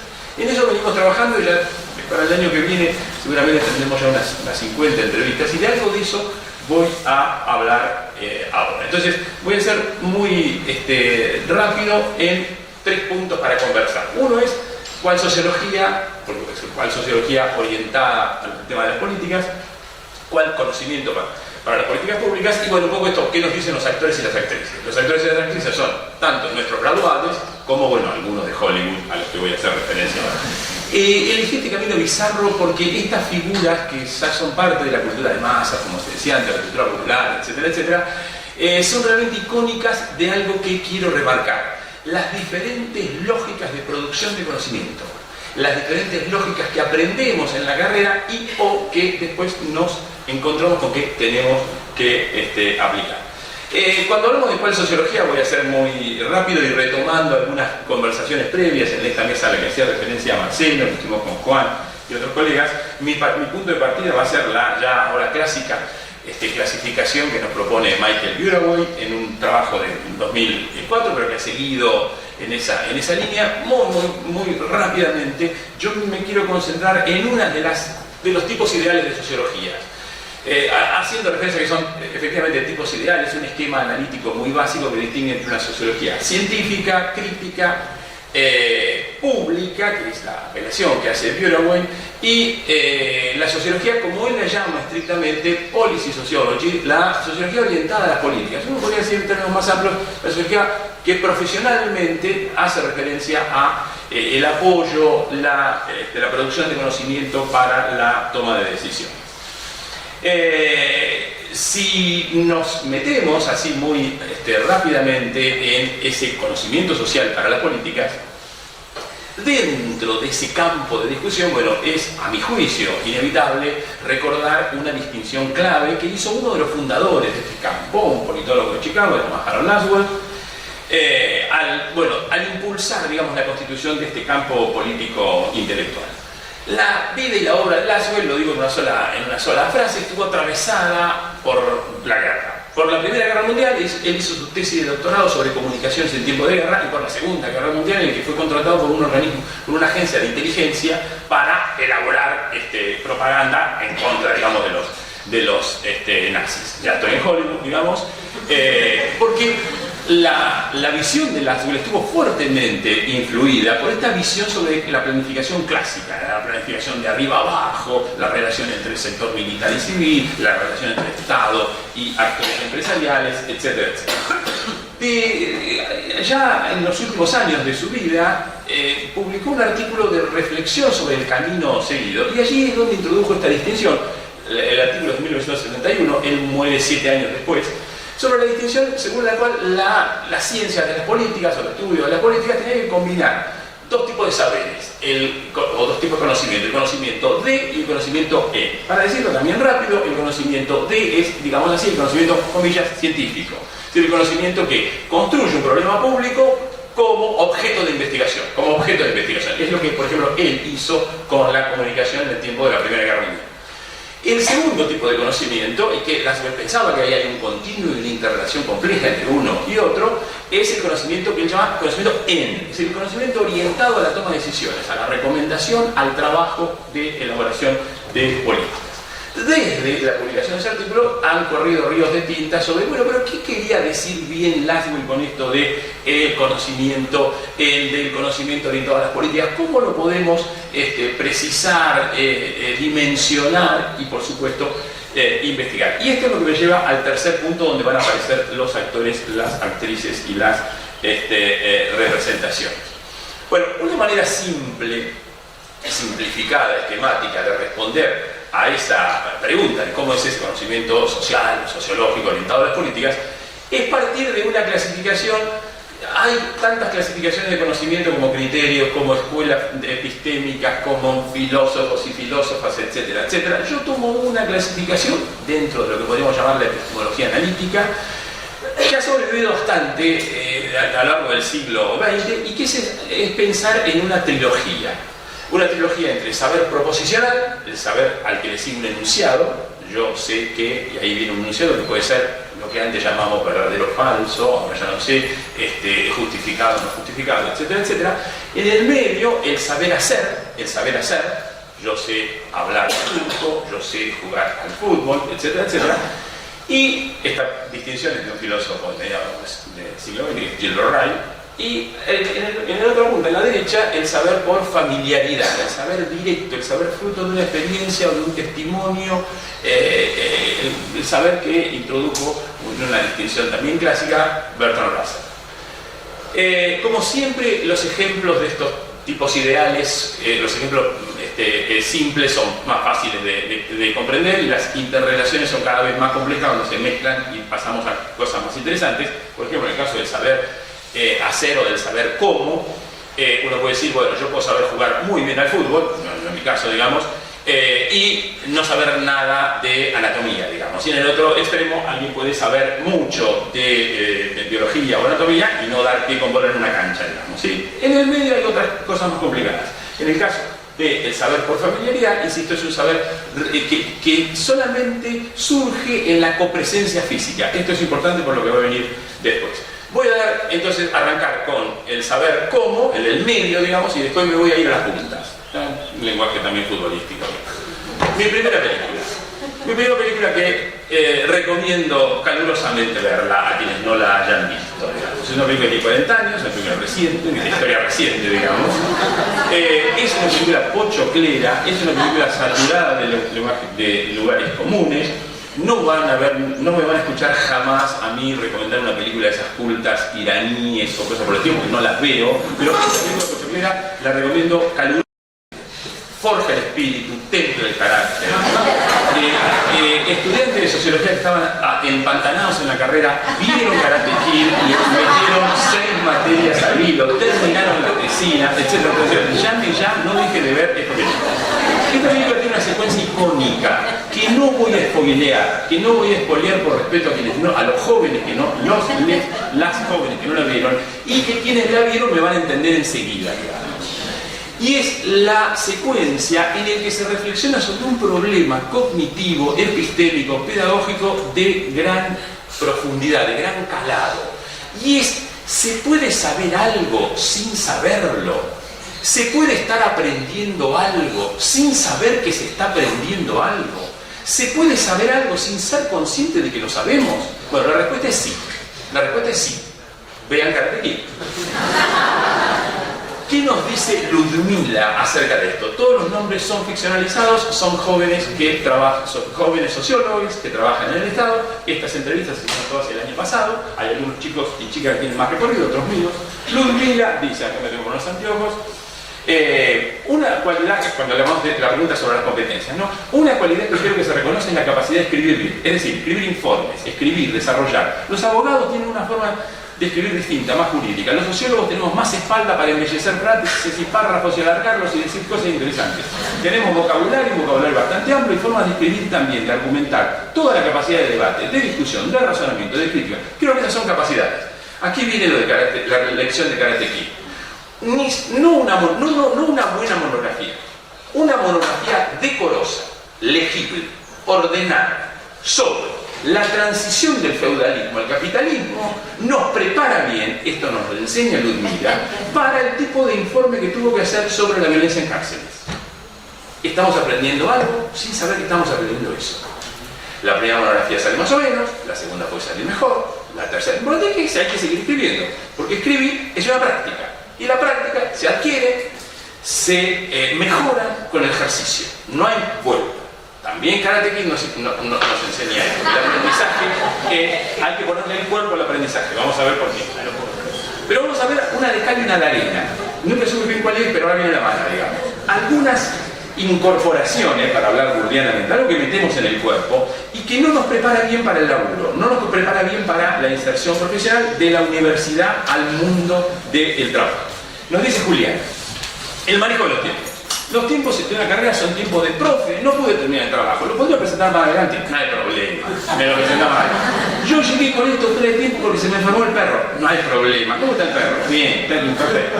Eso es lo importante. En el Estado no hay esa posibilidad. Es ayer o es mañana y tiene que ser así.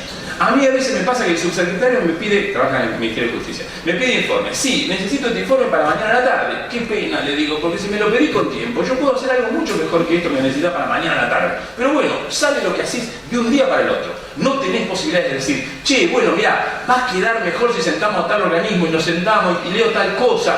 No, lo vas haciendo sobre la marcha porque son todas cosas urgentes. Ahí en el de los tiempos, sobre el tema de los tiempos en el estado reflexionado de Charles Lindblom hasta Carol Lack, no voy a agregar nada de eso, pero podemos seguir después conversando sobre eso. Un aterrizaje forzoso en esto de los saberes hacer.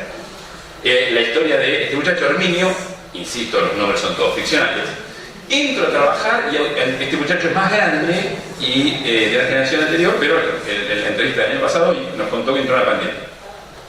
Entro a trabajar y automáticamente me doy cuenta de lo que se necesita en ese departamento era aprender a usar R, para el cual los sociólogos no estamos muy preparados ni formados, necesito un chico más grande. Y en ese marco me veo de cara a aprender de forma intempestiva, acelerando un conjunto de herramientas informáticas y de trabajo con datos estadísticos de mortalidad y natalidad de la población, bueno, casi de un día para otro, sin los procesos cognitivos de aprendizaje que solemos tener en la facultad, porque nosotros la materia la hacemos en 4 meses. Después, quién sabe cuándo damos el final. Es escalonado el aprendizaje. Esto es muy importante lo que es escalonado. Acá en el ministerio es generalmente salir con toda la cancha, bueno, otra vez, el tema de la urgencia. Es muy interesante eso que dice, bueno, y por supuesto la moraleja es, más vale aprender R antes, digamos, que salir a la cancha sin saberlo, digamos, ¿sí? Y otra lección de Karate Kid. No puedo salir de Karate Kid, ahora voy a salir.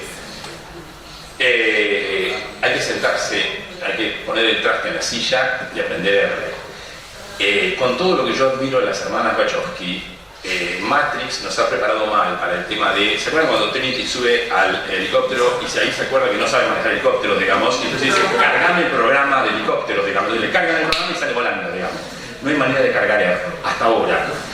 Es decir, cargame R. No, tenés que ponerla. che, cargame programa escritura cortasariana. No, no hay, digamos. Y escritura académica tampoco. Tenés que ponerte a escribir, a corregir la monografía, es lo único que hay. Es así, otra vez vuelvo a Karate Kid. Último punto, porque Juliana también reflexiona sobre esta peculiaridad, no tengo que decir nada de esto a este auditorio, sobre la problemática de saber poder a la hora de manejo de ciertas herramientas. Si pueden, dice esta chica, estudien diseño, herramientas de diseño gráfico. Además de ser sociólogas, estudien diseño porque les va a ir bien, para hacer informes, todo eso es muy importante. Es más, tienen mucho poder las personas de diseño dentro del ministerio, muchísimo poder, porque es eso, te habilitan un informe que, con lo que vos vas a trabajar. A mí me pasa eso, yo entregué el informe en marzo. Ayer me lo devolvieron con errores, junio del 2020, 3 meses después, hasta que me lo vuelvan a devolver ahora, etcétera, etcétera, etcétera, algo de diseño gráfico, etcétera, etcétera. Bueno, esto son solamente algunas ilustraciones. ¿Cuánto tengo? 2 horas más de escribir. No, 2 horas era el total de la mesa. Bien. Me quedan 4 minutos. 4 minutos. Las puntas. El saber qué, el saber por familiaridad.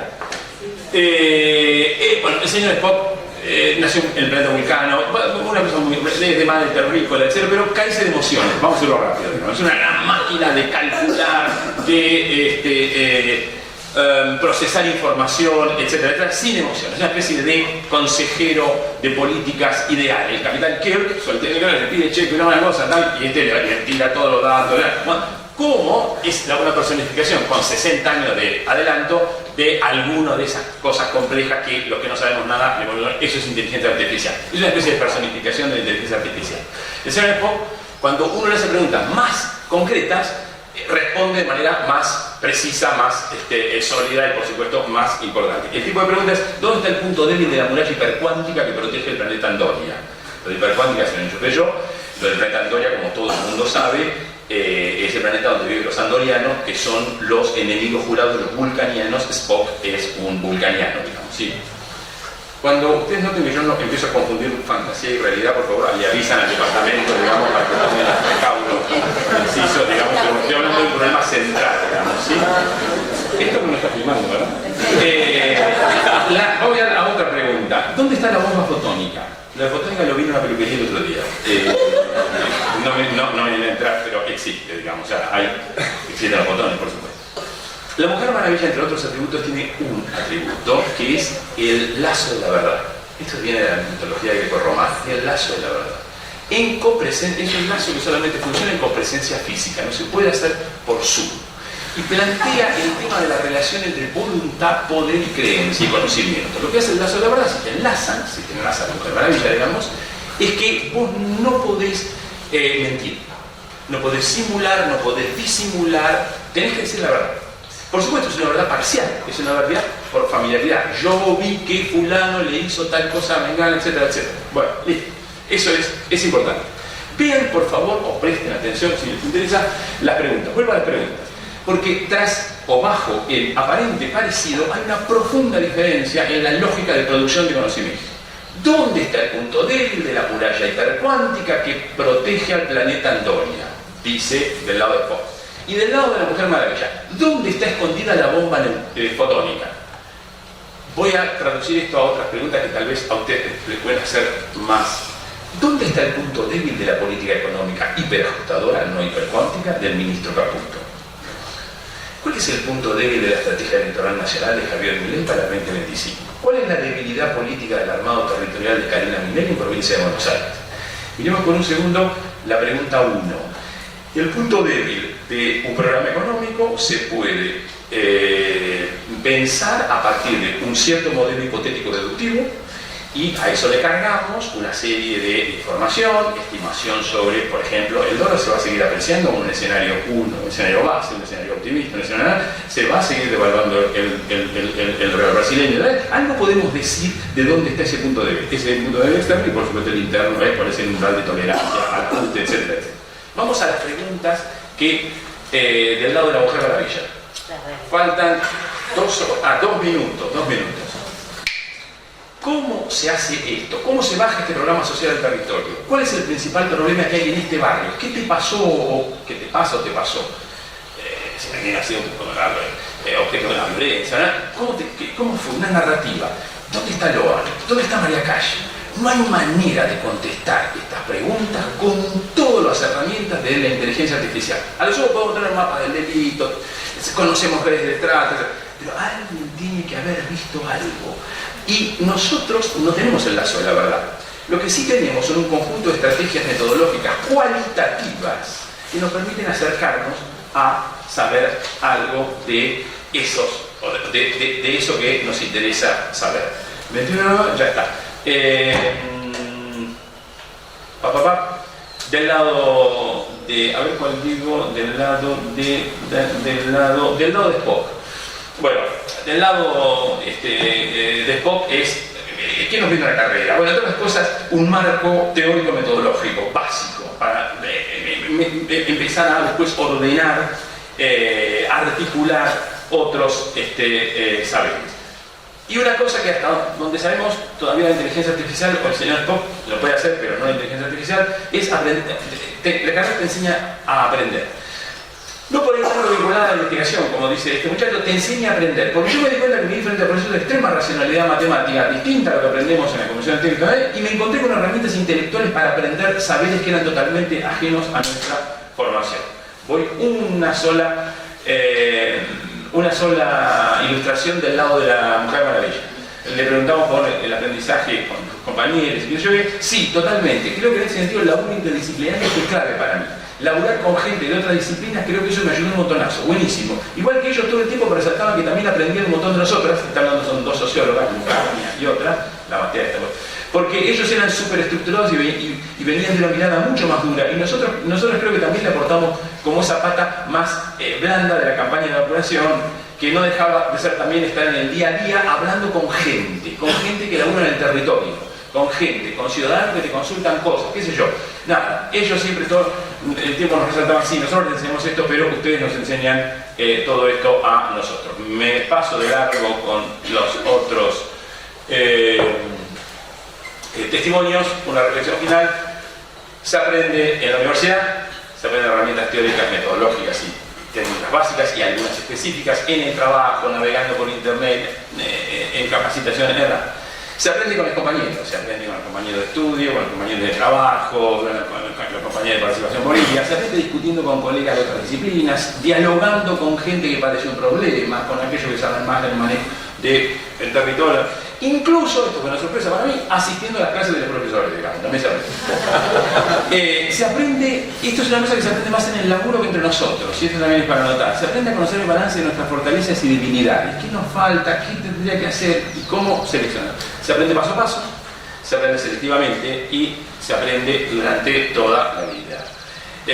Ánimo, hay muchas cosas para muchos problemas de este contexto bizarro en los que vivimos, pero preocuparnos por cómo podemos mejorar nosotros nuestra propia formación y cómo nuestros graduados y graduadas pueden también mejorar y profesionalizar el laburo en el Estado es una tarea, creo yo, que sigue valiendo la pena seguir laborando y seguir peleándola. Gracias.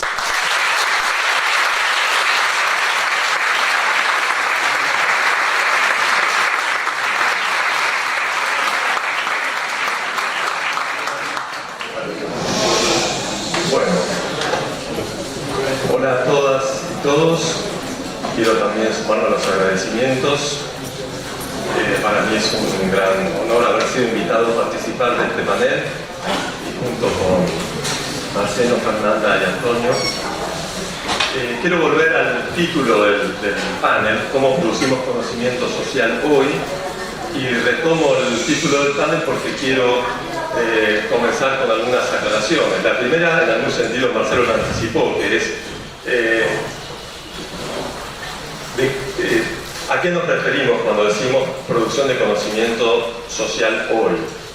Me parece que hay un sentido más estricto, más específico, y un sentido más amplio desde el punto de vista de los marcos temporales. El primero, obviamente, remite a pensar la producción de conocimiento social en las condiciones actuales. Reflexionar sobre cómo producir conocimiento en un contexto de hostigamiento de las instituciones universitarias, académicas, científicas, de restricciones presupuestarias, pero también de ciertos cuestionamientos públicos a la labor científica e intelectual. posiblemente enmarcado en esto que se llama la posverdad, las disputas con otros discursos alternativos que buscan escribir y explicar los fenómenos que nosotros buscamos también describir y explicar desde la perspectiva de la sociología. Tal vez quienes organizaron el panel tenían la expectativa de que nosotros nos situáramos en ese marco, pero yo, al igual que los colegas, voy a hablar de un marco temporal un poco más amplio, que permite también establecer alguna variable diacrónica para pensar sobre cómo las formas de producción de conocimiento se fueron conformando históricamente, cómo fueron cambiando y qué especificidades pueden tener en distintos contextos temporales y espaciales. Le agradezco a Antonio que haya hecho referencia a la tipología de Burovy, porque yo podría decir que, así como vos te centraste en el cuadrante de arriba a la derecha, el de la policy sociology, que hay un problema de las traducciones, porque vos decís de sociología profesional, porque para nosotros obviamente las profesiones liberales es el ejercicio de la profesión fuera de la academia.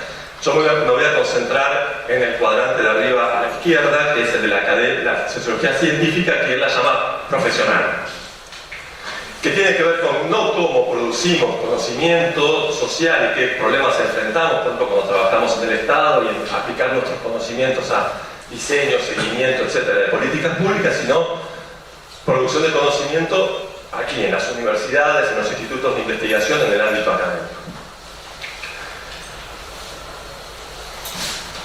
Quiero hacer primero caracterizar un marco, dar un marco a esto, un marco más amplio que tiene que ver con cómo se fue conformando, un concepto que vos usás mucho, Fernanda, del sistema académico mundial, qué características tiene, todo un proceso de profesionalización de la práctica científica, sobre todo a partir de la segunda posguerra.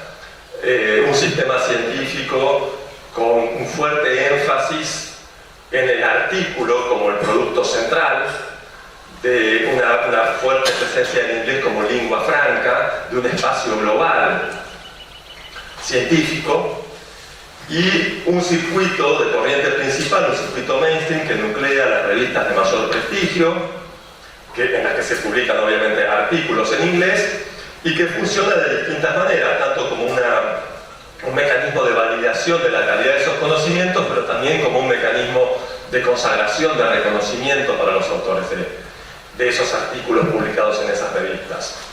Por otro lado, las características por ahí más específicas de las ciencias sociales, que conforman un campo global emergente, como lo llama Heilbron, que sigue en algún sentido esos pasos, replica algunas características, por ejemplo, las desigualdades estructurales del sistema, ¿no? Con una producción mucho más concentrada en los países ricos del norte global y unas inserciones más marginales, más periféricas o semiperiféricas de otros países como los latinoamericanos. Y por otro lado, un marco más específico que tiene que ver con la sociología académica, la sociología profesional, científica, en el sentido que la define Burovy, que también es una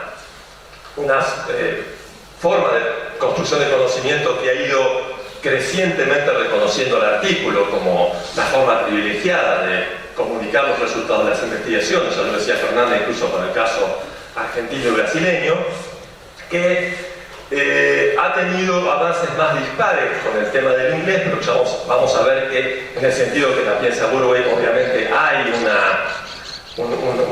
una idea subyacente de que el inglés también opera crecientemente como una lengua franca, pero sobre todo aquí lo que me importa remarcar es que es una sociología cada vez más ensimismada, que cada vez más le habla a un público experto, que se desentiende de alguna manera de qué es lo que van a hacer los sociólogos que van a trabajar en el Estado, o de pensarse como una sociología pública, o que también arrincona, acorrala la sociología que Burovy llama sociología crítica. Esta sociología profesional está más centrada en la resolución de problemas, preguntas de investigación, muy acotadas en tiempo y espacio, que están encuadradas en programas de investigación en los que funcionan sistemas teóricos y sistemas de hipótesis y que se abordan a través de métodos y técnicas de investigación canónicos, reconocidos, compartidos, que tienen, como uno espera para las técnicas de investigación,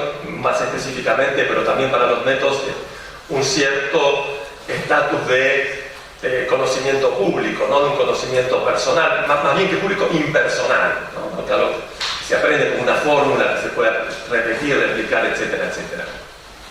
Entonces, en este marco, en el marco de esta sociología profesional, lo que me interesa ver es un poco qué características tienen los estilos de producción de la sociología argentina, y verlo también en un contrapunto con estilos de producción más canónicos a nivel internacional, más hegemónicos, y con otros países latinoamericanos, algunas referencias ya hizo Fernanda. Entonces ver un poco, ¿no?, esta situación.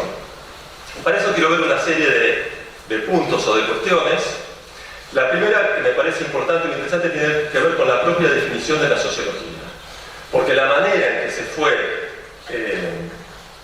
asentando, profesionalizando la sociología argentina en el campo académico, la definición de la disciplina tiene algunas diferencias interesantes con la forma en que se define en otros contextos institucionales y nacionales. Es, desde mi punto de vista, una definición un poco más fluida, un poco más flexible en relación con otras disciplinas. Por ejemplo, si uno piensa en Estados Unidos, los sociólogos van a los congresos de sociología de la ASA, los politólogos van a los congresos de ciencia política. Es muy raro que un politólogo vaya a un congreso de sociología o que un sociólogo vaya a un congreso de ciencia política. No hay mucha comunicación. Si ustedes revisan seguramente las ponencias que se presentaron en estas jornadas de Sociología de La Plata y repasan la historia de las jornadas de Sociología de La Plata, van a ver que aquí hay una convivencia importante de historiadores, politólogos, filósofos, gente de estudios literarios que están presentando sus ponencias, ¿no? Pero también creo que hay otras referencias interesantes. Por ejemplo, quienes han estado en la Comisión de Sociología, ahora también Comunicación y Demografía de CONICET, saben que fue históricamente una comisión relativamente abierta, ¿no?, para aceptar y reconocer y cobijar dentro del campo de la sociología temas que por ahí no eran tan específicos si uno pensara con los criterios, la definición clásica de la sociología en otros contextos. Pero también, por ejemplo, si pensamos en los doctorados, la mayoría de las carreras de sociología, no sé si esto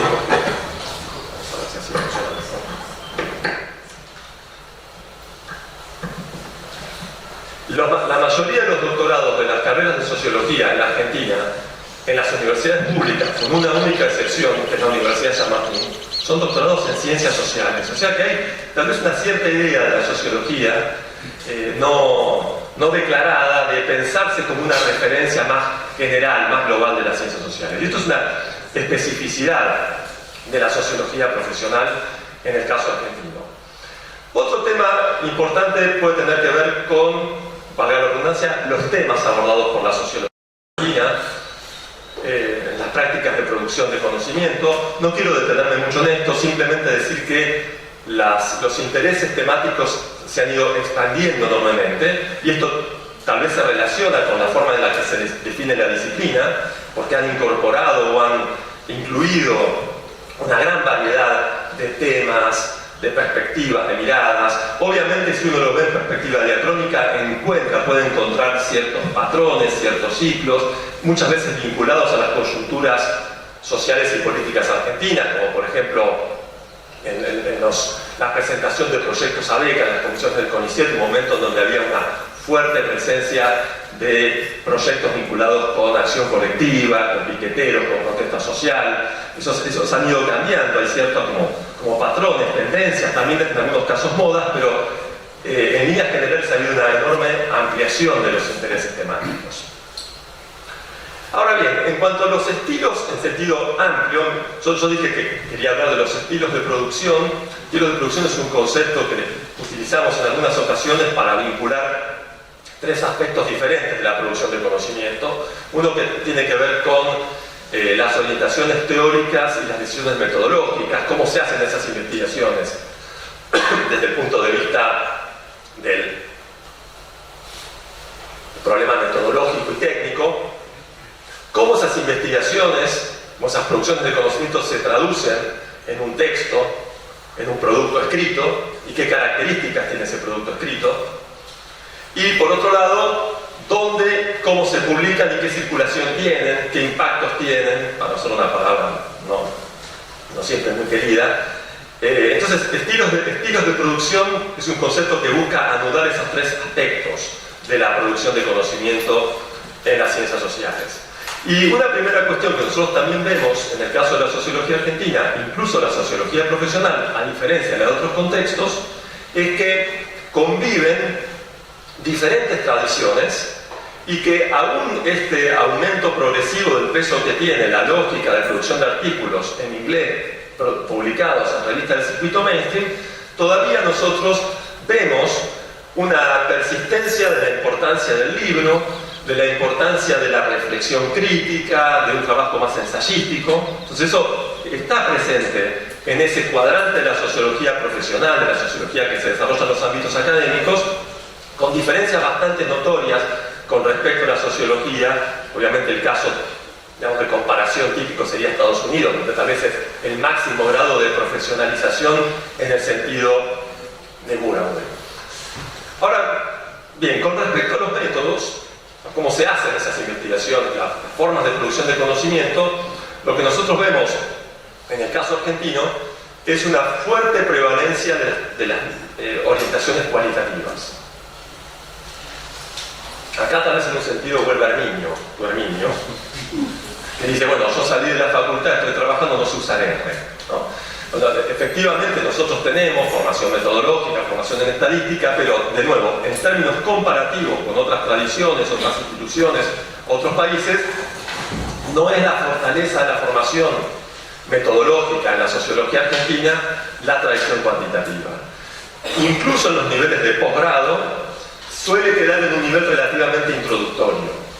Y la sociología profesional, especialmente en los países más ricos del norte global, se ha orientado progresivamente en una tradición cuantitativa que ha sido revitalizada, revalorizada, que ha pasado ese momento de fuerte discusión crítica, más relacionada con las críticas al consenso ortodoxo, al empirismo abstracto de Lasserfeld y todas cuestiones que ustedes seguramente habrán estudiado en la facultad. Entonces, sobre todo la sociología del circuito mainstream es una sociología que tiene un fuerte componente cuantitativo. Las revistas más importantes del circuito mainstream aprueban con más frecuencia artículos basados en investigaciones de corte cuantitativo. Y más aún, cuando en la presentación de esas investigaciones, lo cuantitativo no es simplemente una distribución de frecuencias, algún coeficiente de correlación, alguna tabla de contingencia, sino que hay modelizaciones complejas, mecanismos para poner a prueba variables, hipótesis, etcétera, etcétera. Existe, por supuesto, en el circuito mainstream una tradición cualitativa, pero tanto es así lo que digo que fue necesario crear revistas específicas como Qualitative Sociology.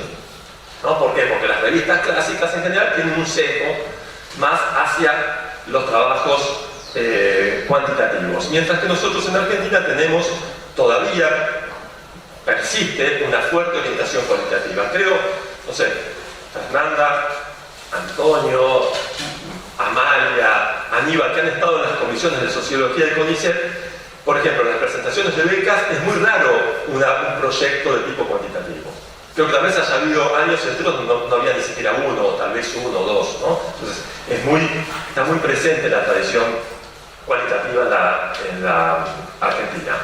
Otro aspecto que quería comentar sobre los estilos de producción de la ciencia, de la sociología en la Argentina hoy, tiene que ver, como decíamos, con los textos sociológicos y la estructura de los textos sociológicos. Y esto es importante, ¿por qué? Porque esta sociología profesional, entre muchas otras características que tiene la creciente estandarización del texto científico. No solamente en cuanto a la utilización de métodos y técnicas de investigación canónicas, no solamente en una forma que es bastante previsible sobre el desarrollo de las investigaciones, sino también una estructura más estandarizada del texto científico. Y esto es herencia de, por un lado, lo que Brasserman, para el caso de las ciencias naturales, llama el reporte experimental, el experimental report, que tuvo una muy fuerte influencia en la sociología y las ciencias sociales, sobre todo mediada por la psicología norteamericana. El famoso manual APA, seguramente habrán escuchado nombrar las normas APA, las reglas APA. El manual APA no solamente se interesa por las formas de citación y de referenciación de los textos, de otros textos en un texto científico, sino que también es un texto larguísimo que incluye muchas orientaciones sobre las formas de estructurar un texto científico para una presentación escrita y también para las presentaciones orales. Esto es a su vez herencia de un proceso de estandarización del principio de los años 70. Ustedes conocen las normas IRAM, ¿siguen existiendo las normas IRAM? Bueno, en Estados Unidos hay algo equivalente a las normas IRAM. El instituto estatal que se encarga de la estandarización de normas, en un momento determinado, al principio de los años 70, estableció una estandarización, ¿no?, del artículo científico.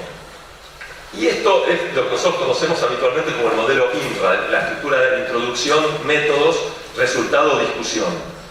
Tuvo un enorme impacto en las ciencias naturales, especialmente en el campo de las ciencias biológicas, biomédicas.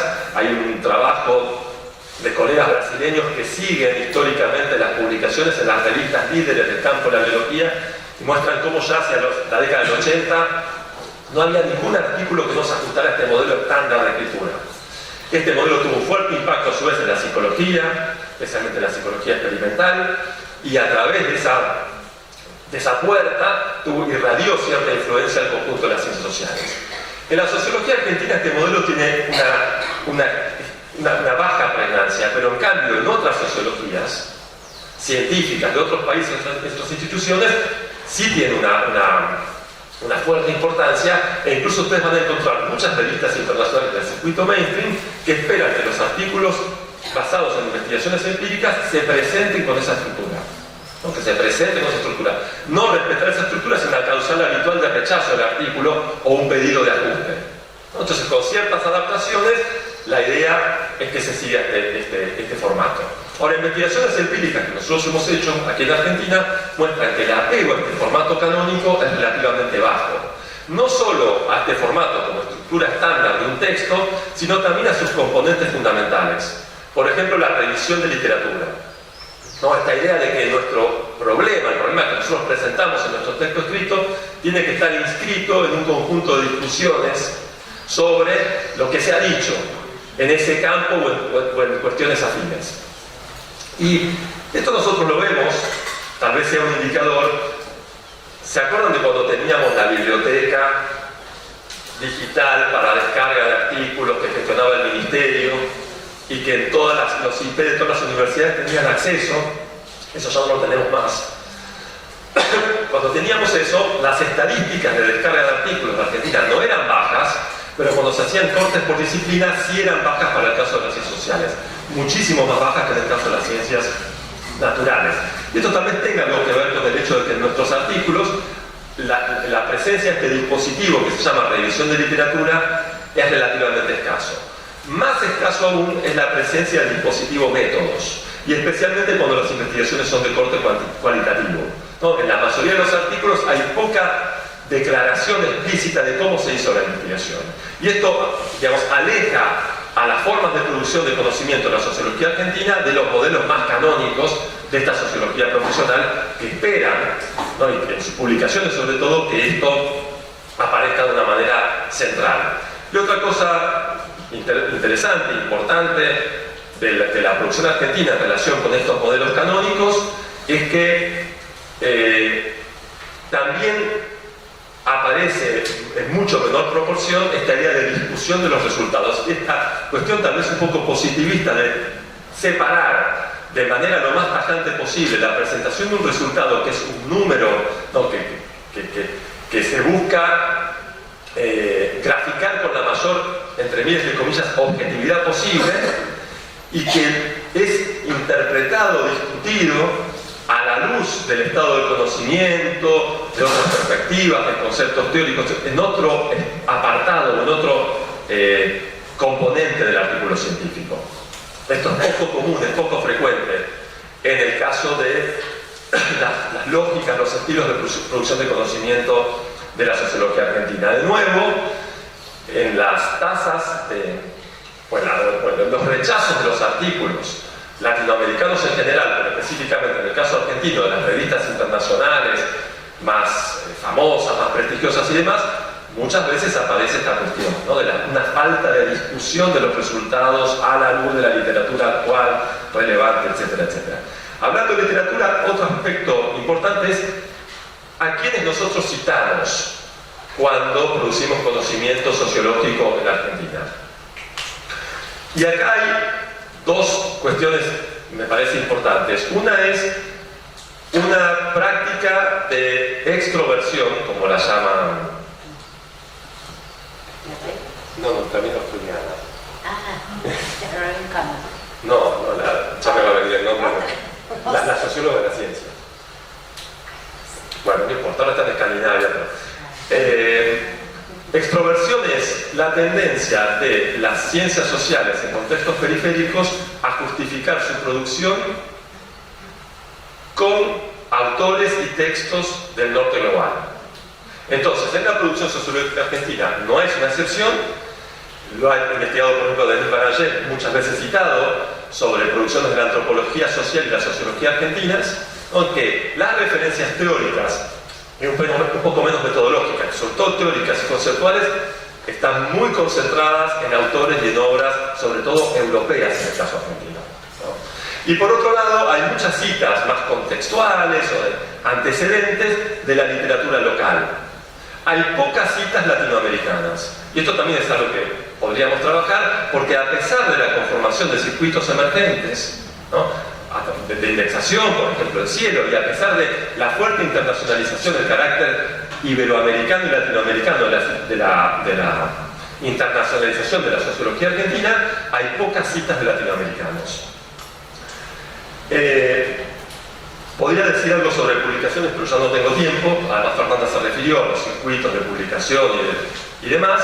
Simplemente para cerrar, decir que como líneas generales, la producción de conocimiento de la sociología argentina hoy, en comparación con otras sociologías profesionales, académicas de otros lugares del mundo, presenta un mucho mayor grado de heterogeneidad en cuanto a estilos de producción, formatos, orientaciones, lógicas de publicación,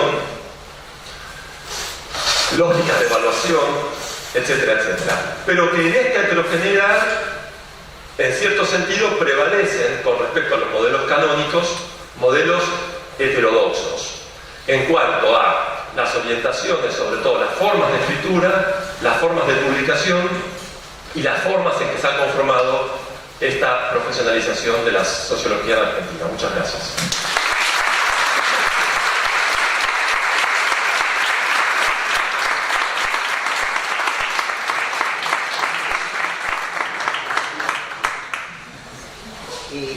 Bueno, podríamos tener, estamos pasados de tiempo, pero quizás si hubiese alguna pregunta, algún comentario que alguien quiera hacer para aprovechar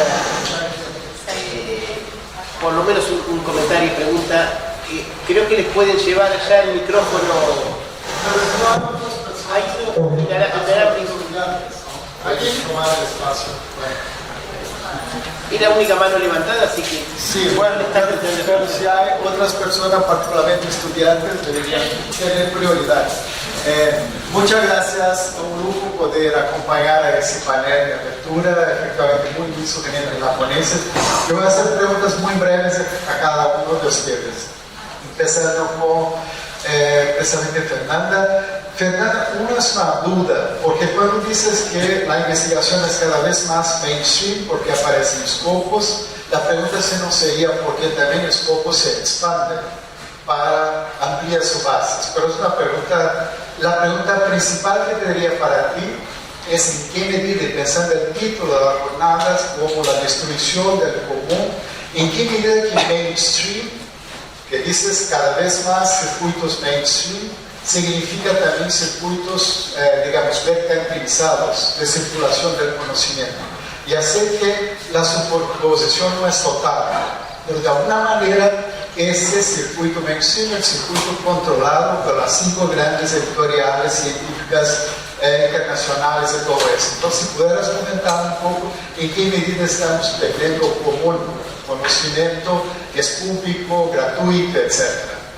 Para Antonio, una pregunta más bien muy general, pero creo que tu presentación me sugirió si no habría un problema para hacer ese nexo entre sociología, formación de sociólogos y políticas públicas, teorías del Estado más comprensivas, más convincentes. Es decir, no sé, en los tiempos de Guido Germano teníamos a una teoría de la modernización que nos daba un norte, dónde debería pasar la intervención del Estado, después el Estado desarrollista, etc. Y ahora parece que no tenemos más eso. Entonces no es solo una cuestión técnica, sino teórica. ¿Cómo formar a esta gente? Si pudieras comentar un poco. Por último, de cuál la relación entre estilos de hacer ciencia e impacto. Ahí mi pregunta sería si no tendríamos que distinguir impacto de factor de impacto. Porque si tomas impacto, estilos como, no sé, voy a citar nombres para tornar el argumento claro. Si piensas el impacto que tiene en Argentina el trabajo de 2 sociólogas, Elizabeth Girín y Marcela Esbamba. Si va a haber su factor de impacto, nunca miré, pero me imagino que es muy bajo. Factor de impacto, pero el impacto es enorme. No solo en el espacio público, pero también en la propia ciencias sociales de toda América Latina, al menos, y también internacional. Entonces, si puedes comentar un poco. Gracias por todas las preguntas. Pueden... ¿En el mismo orden? Sí, sí. Gracias, Sergio, por esa pregunta que también permiten decir un par de cositas más que no fueron posibles. Por un lado, efectivamente hay un crecimiento, no tanto en Scopus, sino en Web of Science. Bueno, en Brasil otros países como Chile lo atribuiría también a la indexación de revistas nacionales en Scopus o Web of Science. En Argentina en particular ha crecido mucho por una colección de Web of Science que se llama Emerging Sources. Esa política la toma Web of Science para competir con Scopus a nivel internacional, meten Emerging Sources dentro del Core Collection. Entonces, a partir de ese movimiento, muchas revistas se logran indexar mucho más rápidamente ahí, y eso evidentemente explica mucho ese crecimiento de Web of Science. Pero bueno, la contrapartida que yo traté de señalar es, sea cual sea al tipo de revista donde estas personas están apuntando cada vez más, o las propias comisiones, hay una pérdida, y la pérdida muy grande en este momento está con respecto al Latindex Catálogo como indexación de calidad, en cuanto a su valoración, quería decir. Y después me decías, sí, claro, la comercialización. Bueno, las revistas hace 20 años, todas las revistas de estos Core Collection, ya estaban en manos de 5 oligopolios, o sea, los oligopolios no son nuevos. Pero el cambio muy grande lo ha generado algo que fue el tema central de mi charla hace 2 semanas en la Universidad como objeto, en el Carcachó. Por eso no podía repetir. Pero tiene que ver con lo que significa el acceso abierto con cobro, con pago de APC. El acceso abierto se extendió de una manera, se convirtió realmente en un gran negocio para estas editoriales que apuntan, ponen un huevo en todas las canastas, entonces tienen revistas híbridas, revistas de acceso abierto, con APC, sin APC, pero en esa estrategia de estas grandes editoriales, lo que ha ocurrido es que a todas, tengan APC, no tengan APC, le cobran a la universidad con la suscripción o lo que sea, han ido estandarizando un sistema para que justamente, así como América Latina usa, o esta facultad también, esta universidad, el OJS, ellos al software de las revistas lo han homogeneizado. Y yo creo que ese ha sido uno de los caminos principales de la comercialización, porque lo que están haciendo es reemplazando completamente el papel del editor o la editora académica. O sea, hay un equipo de gestión editorial, un equipo técnico, que en este momento yo creo que la mayoría de esas revistas es el que hace la primera selección.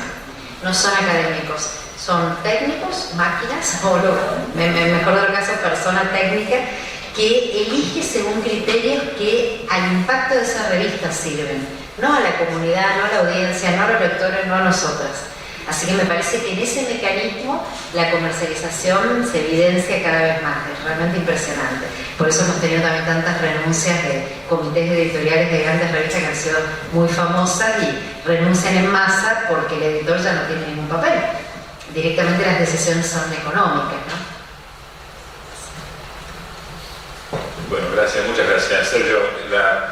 Tomo tu pregunta como una invitación a seguir dialogando y a una reflexión general, en el sentido que efectivamente tenemos un desafío, o tenemos varios desafíos, pero en particular esto que yo traté de mostrar es una especie de una foto muy micro, que nos remite efectivamente a este problema macro respecto de las teorías sobre el Estado, las políticas, etcétera, etcétera. Mi respuesta general tiene como dos partes. La primera es, muy breve, es lo que tenemos, yo diría en general en nuestra enseñanza, es una mirada teórico-metodológica en términos de cajas de herramientas, digamos. O sea, de un modo u otro hemos abandonado, digamos, los paradigmas sistémicos o totalizadores, y nuestra enseñanza es una especie de vamos y volvemos en espiral sobre algunos problemas, y como dice, a mi juicio, uno de los grandes intelectuales argentinos, Marcelo Bielsa, en un buen programa no tiene que faltar nada relevante, y además pero no tiene que sobrar, o sea, no voy a volver siempre a la misma cosa, digamos. Esa es una parte no de la respuesta, sino del diálogo. Y la segunda parte es que hay algo que me parece importante remarcarlo, uno puede decir, los estudios sobre Estado y políticas públicas atravesaron como por dos grandes fases, para decirlo muy bruto. Hay una primera fase en la constitución de los programas de posgrado, etc. Recordemos que en algunos países, en el caso nuestro es un ejemplo, tenemos bastante retraso respecto a los quiebres militares que llevaron a que, por ejemplo, la primera carrera de ciencia política en Buenos Aires, en la Universidad de Buenos Aires, había así carrera de ciencia política moderna, vamos a decir así, en las universidades privadas, pero no, en la UAS del 87. Y los programas de posgrado en políticas públicas no empiezan hasta los años 90. Cuando en Estados Unidos empiezan los 50, en México empiezan los 70, etcétera, etcétera. Bueno, lo que sí creo que hemos pasado de una primera fase donde lo que primaba era la lectura canónica de los textos escritos, pensados para la experiencia, sobre todo norteamericana, nace como una especie de ciencia norteamericana, digamos. Yo cité a uno de los pioneros en ese sentido. Lo que sí hay en los últimos, por decirlo bruto, 25 años es una enorme producción latinoamericana, tanto desde el punto de vista teórico, desde el punto de vista de la constitución del Estado regional, pero no para verlo en términos estructurales, sino qué hace el Estado. El Estado en acción en América Latina hay una acumulación enorme. Se nos vienen a la cabeza múltiples nombres que ya en sí mismos ya son pioneros, digamos, y pioneras desde México hasta nosotros, pasando obviamente por Brasil, por Chile, etc. Y en el que creo que hay esa acumulación en el que creo que hay una especie de gran cantera, también en términos de caja de herramientas, pero también de datos, de análisis muy concretos sobre problemas de elaboración de políticas. Y creo que esta es, en este momento, nuestra fuente principal, o en todo caso para nosotros tiene que ser una fuente privilegiada de análisis, de discusión y de intercambio. Así que gracias por la pregunta y para seguir charlando.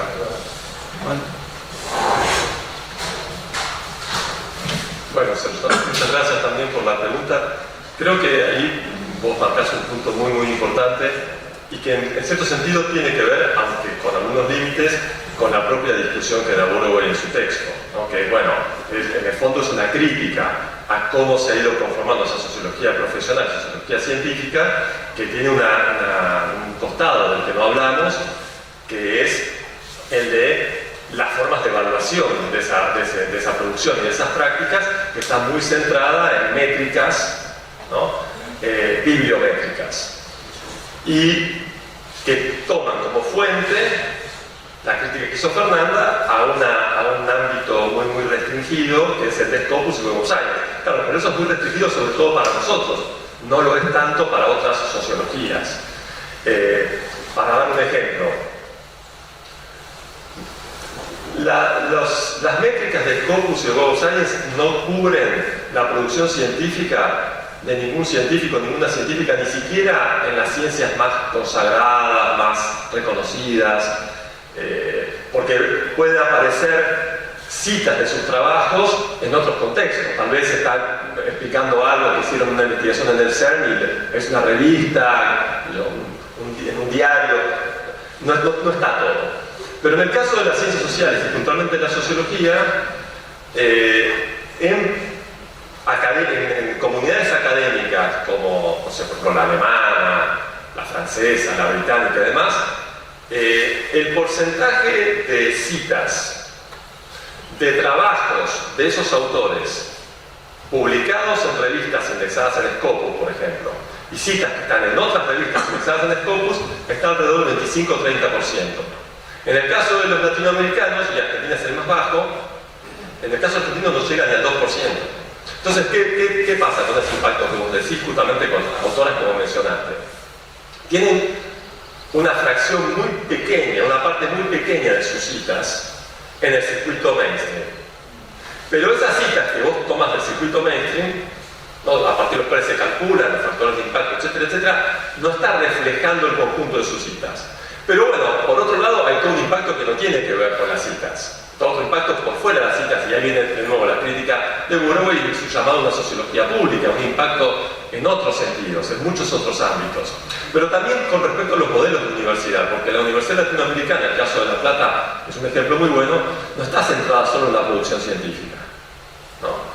Entonces también nosotros podríamos pensar impactos de esa investigación en las aulas, en lo que enseñamos, impactos en las prácticas de extensión, que los tienen muchísimo, ¿no? Lo que nosotros hemos investigado, acá está María, por ejemplo, lo que vos has investigado durante muchísimos años tuvo un impacto en todo tu trabajo de extensión también. Entonces, ese impacto no es medible con las métricas de las citas y mucho menos con las del circuito métrico. Entonces ahí la discusión es una discusión que sobre todo es relevante para las políticas de evaluación y para los criterios de reconocimiento de consagración en el ámbito académico. Sí, en el ámbito académico nosotros también le vamos a dar importancia en la evaluación de las trayectorias a esos impactos que están por fuera de las métricas de citas, de factores de impacto, etcétera, etcétera. Pero es obvio, vos justo nombraste dos colegas que son ejemplos muy palmarios de eso, ¿no? que tienen impacto mucho más allá de sus citas, a pesar de que son muy citadas, de las más citadas de Argentina. Bueno, vamos a dar por finalizado por el tiempo. Me piden, ahora ya aplaudo, me piden que avise que la actividad de las carreras de sociología se pasó al aula B203. Así que para los que quieran ir, vamos a ir. Y entonces, agradeciendo mucho a los tres panelistas, ahora podemos aplaudir.